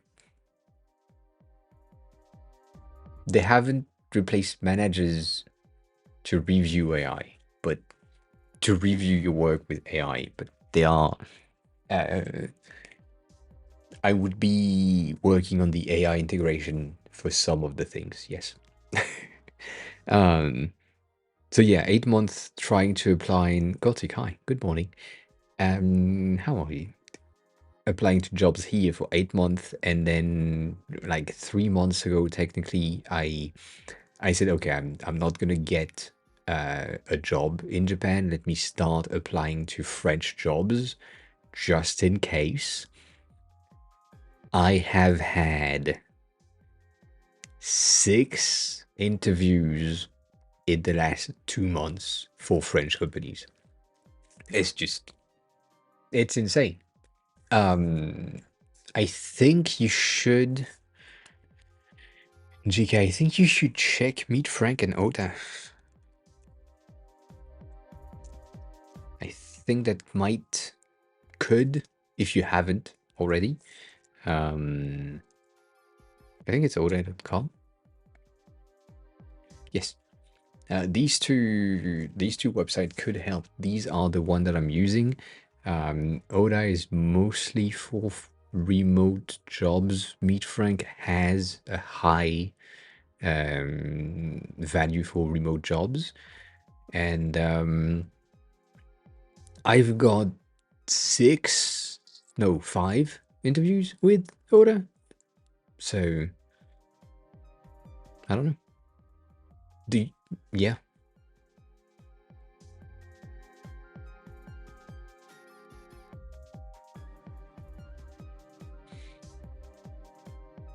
Not much. Not much. Uh,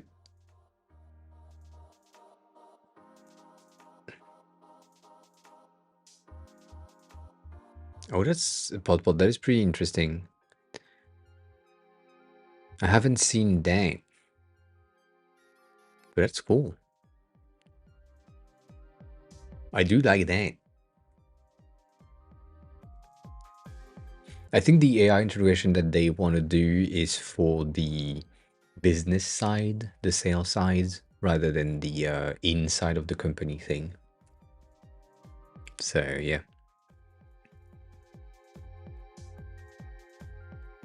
You're not unskilled at all.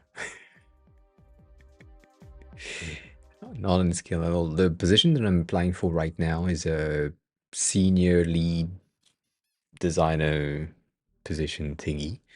So yeah, what do I do different in Oda? Let me check though. So we haven't been in here in a while.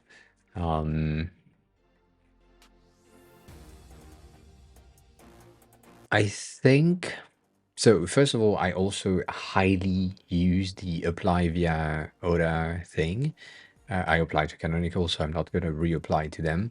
But basically, what they have and what I do most of the time when the apply to Aura thing happens is they have this application question, and in the beginning, when I started using Aura, I didn't check and didn't see that I had these things and I could write stuff. So what I'm doing is I'm using Claude right now for the AI stuff to help me write the content that I need to do in the answer of these questions, making sure that it works with what I have. So as like skills.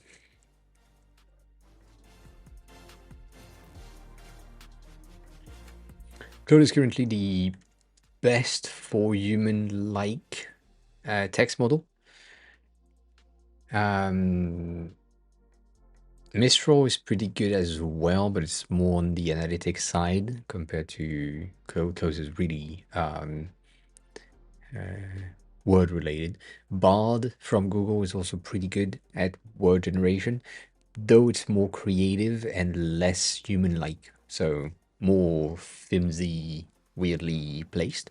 So I'm using that to answer some of this question. I'm just making sure that it's not saying shit that I don't know, or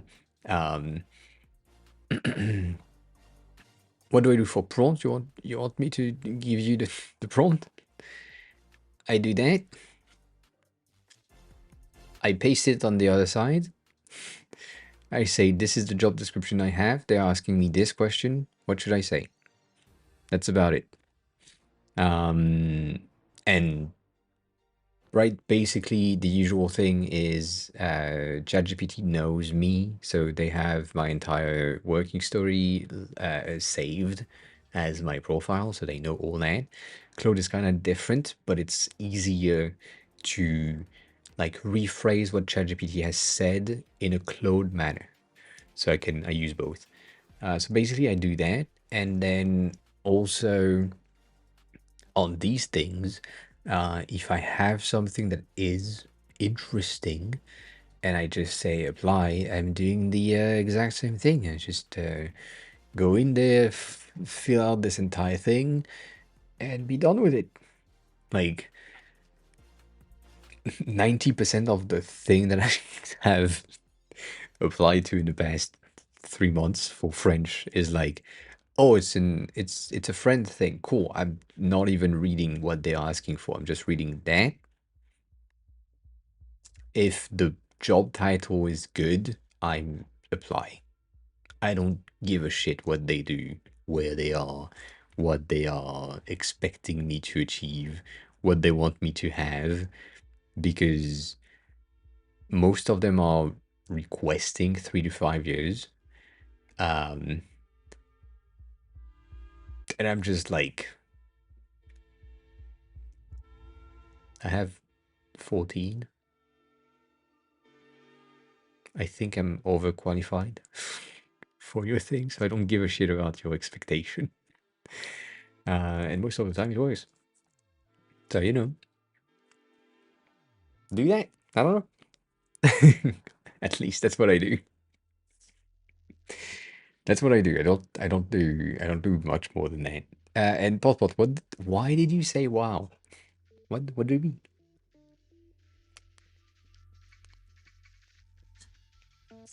So yeah, other than that, I went through. I mean, we talked about it last time. I don't know if you went through that, but maybe you have.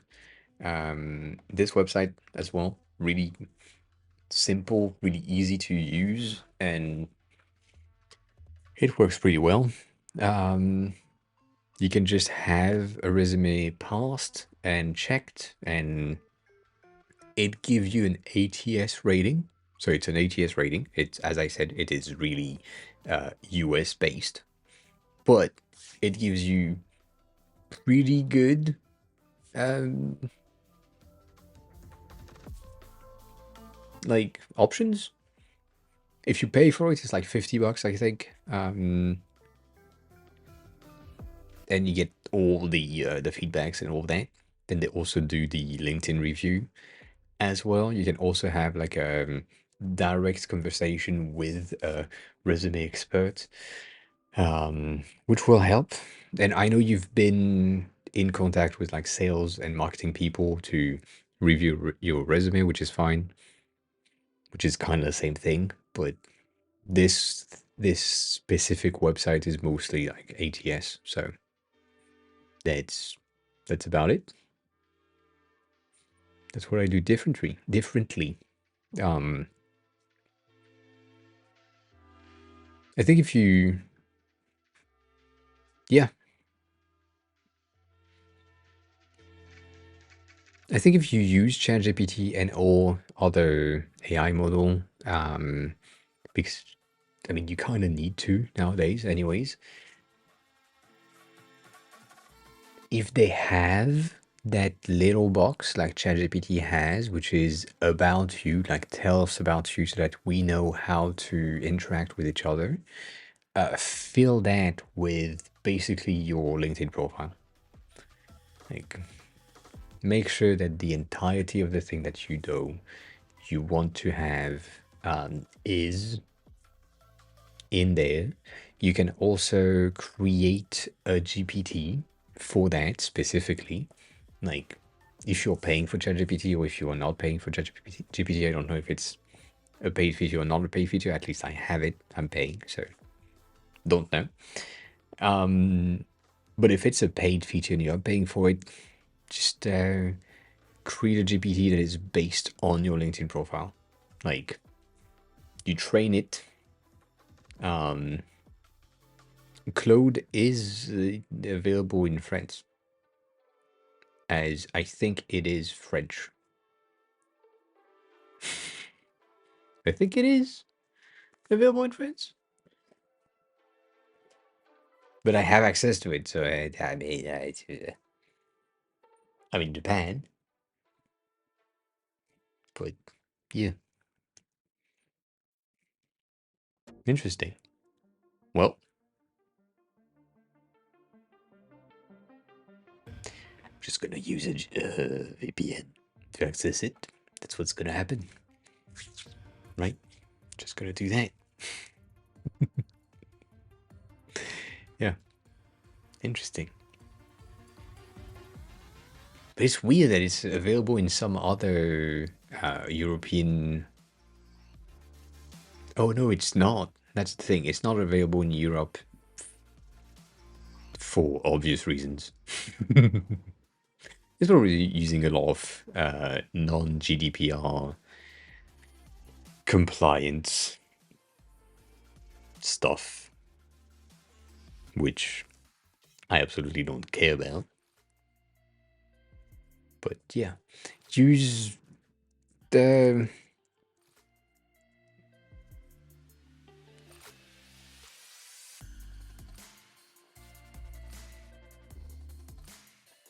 Mm, mm, yeah, I guess ChatGPT is better than Bard is cool. I mean, Bard is really good. Not not gonna say otherwise. Otherwise, Bard is really good when it comes to text generation and creativity in the text generation. Use whatever is accessible to you. I guess. I guess that's my take. Yeah, I need to go soon. If you want to stay for like 10 minutes.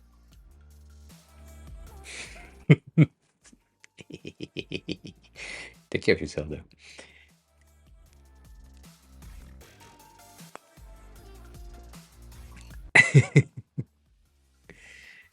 I'm looking at the raids option right now.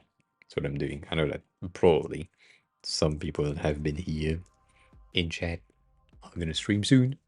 But White Panther is live, so we are probably gonna go there. You know, that seems like a good option.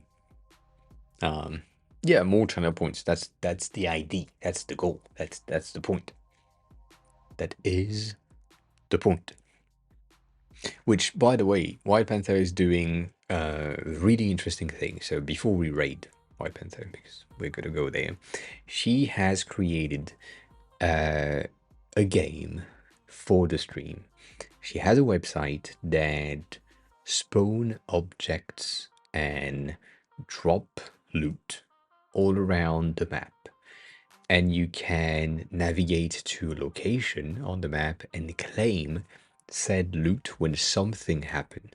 Something happened being a new follower, a new sub, some bits are given. A raid, I think, is something that is also tracked, and you can gain some XP in this game through the stream. That game is working when um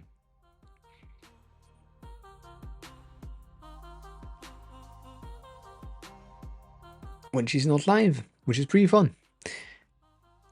And GK, my pose right there was because I read your message. I thought about it. I thought about it, giving the free sub option to viewers and saying if you have 50,000 points, it needs to be double the amount of the give 5 subs. I can personally gift a sub to you for 1 month. But then I thought that would be more interesting for you to get the potential of a gifted subs as a slot machine randomness to just you give 5 sub, maybe there is one for you, maybe there isn't. You don't know. I don't know. I think that's more fun. I think that is more fun. Nonetheless, I need to pee. I need to go to sleep. I need to do all of that. So, we're rating White Panther. As always, the VOD is going to be on YouTube. You can join the Discord if you want to know when I'm live, when I'm not live. Quick reminder, tomorrow is the last day of stream in Japan, and then I'll be back on the French hours, which is bad. So you can follow me on social if you want to stalk me elsewhere. I shall be back tomorrow. And oh, giving a taking away VIP could be pretty interesting. Yeah, you can yonk a VIP. We can say that. That's the thing. That's the thing. I said a lot of things today, as always. If you want to give me money, you can sub to the channel, but that's not necessary. I would rather you buy a UI kit. And as always, take care of yourself. Enjoy the rest of your day. Be kind to White Panther. And I'll see you soon. Tomorrow, maybe. Alright. You know, eat something, drink something. GK, you won today. Good job. Appreciate it. And yeah, be kind to each other. See you soon. Bye.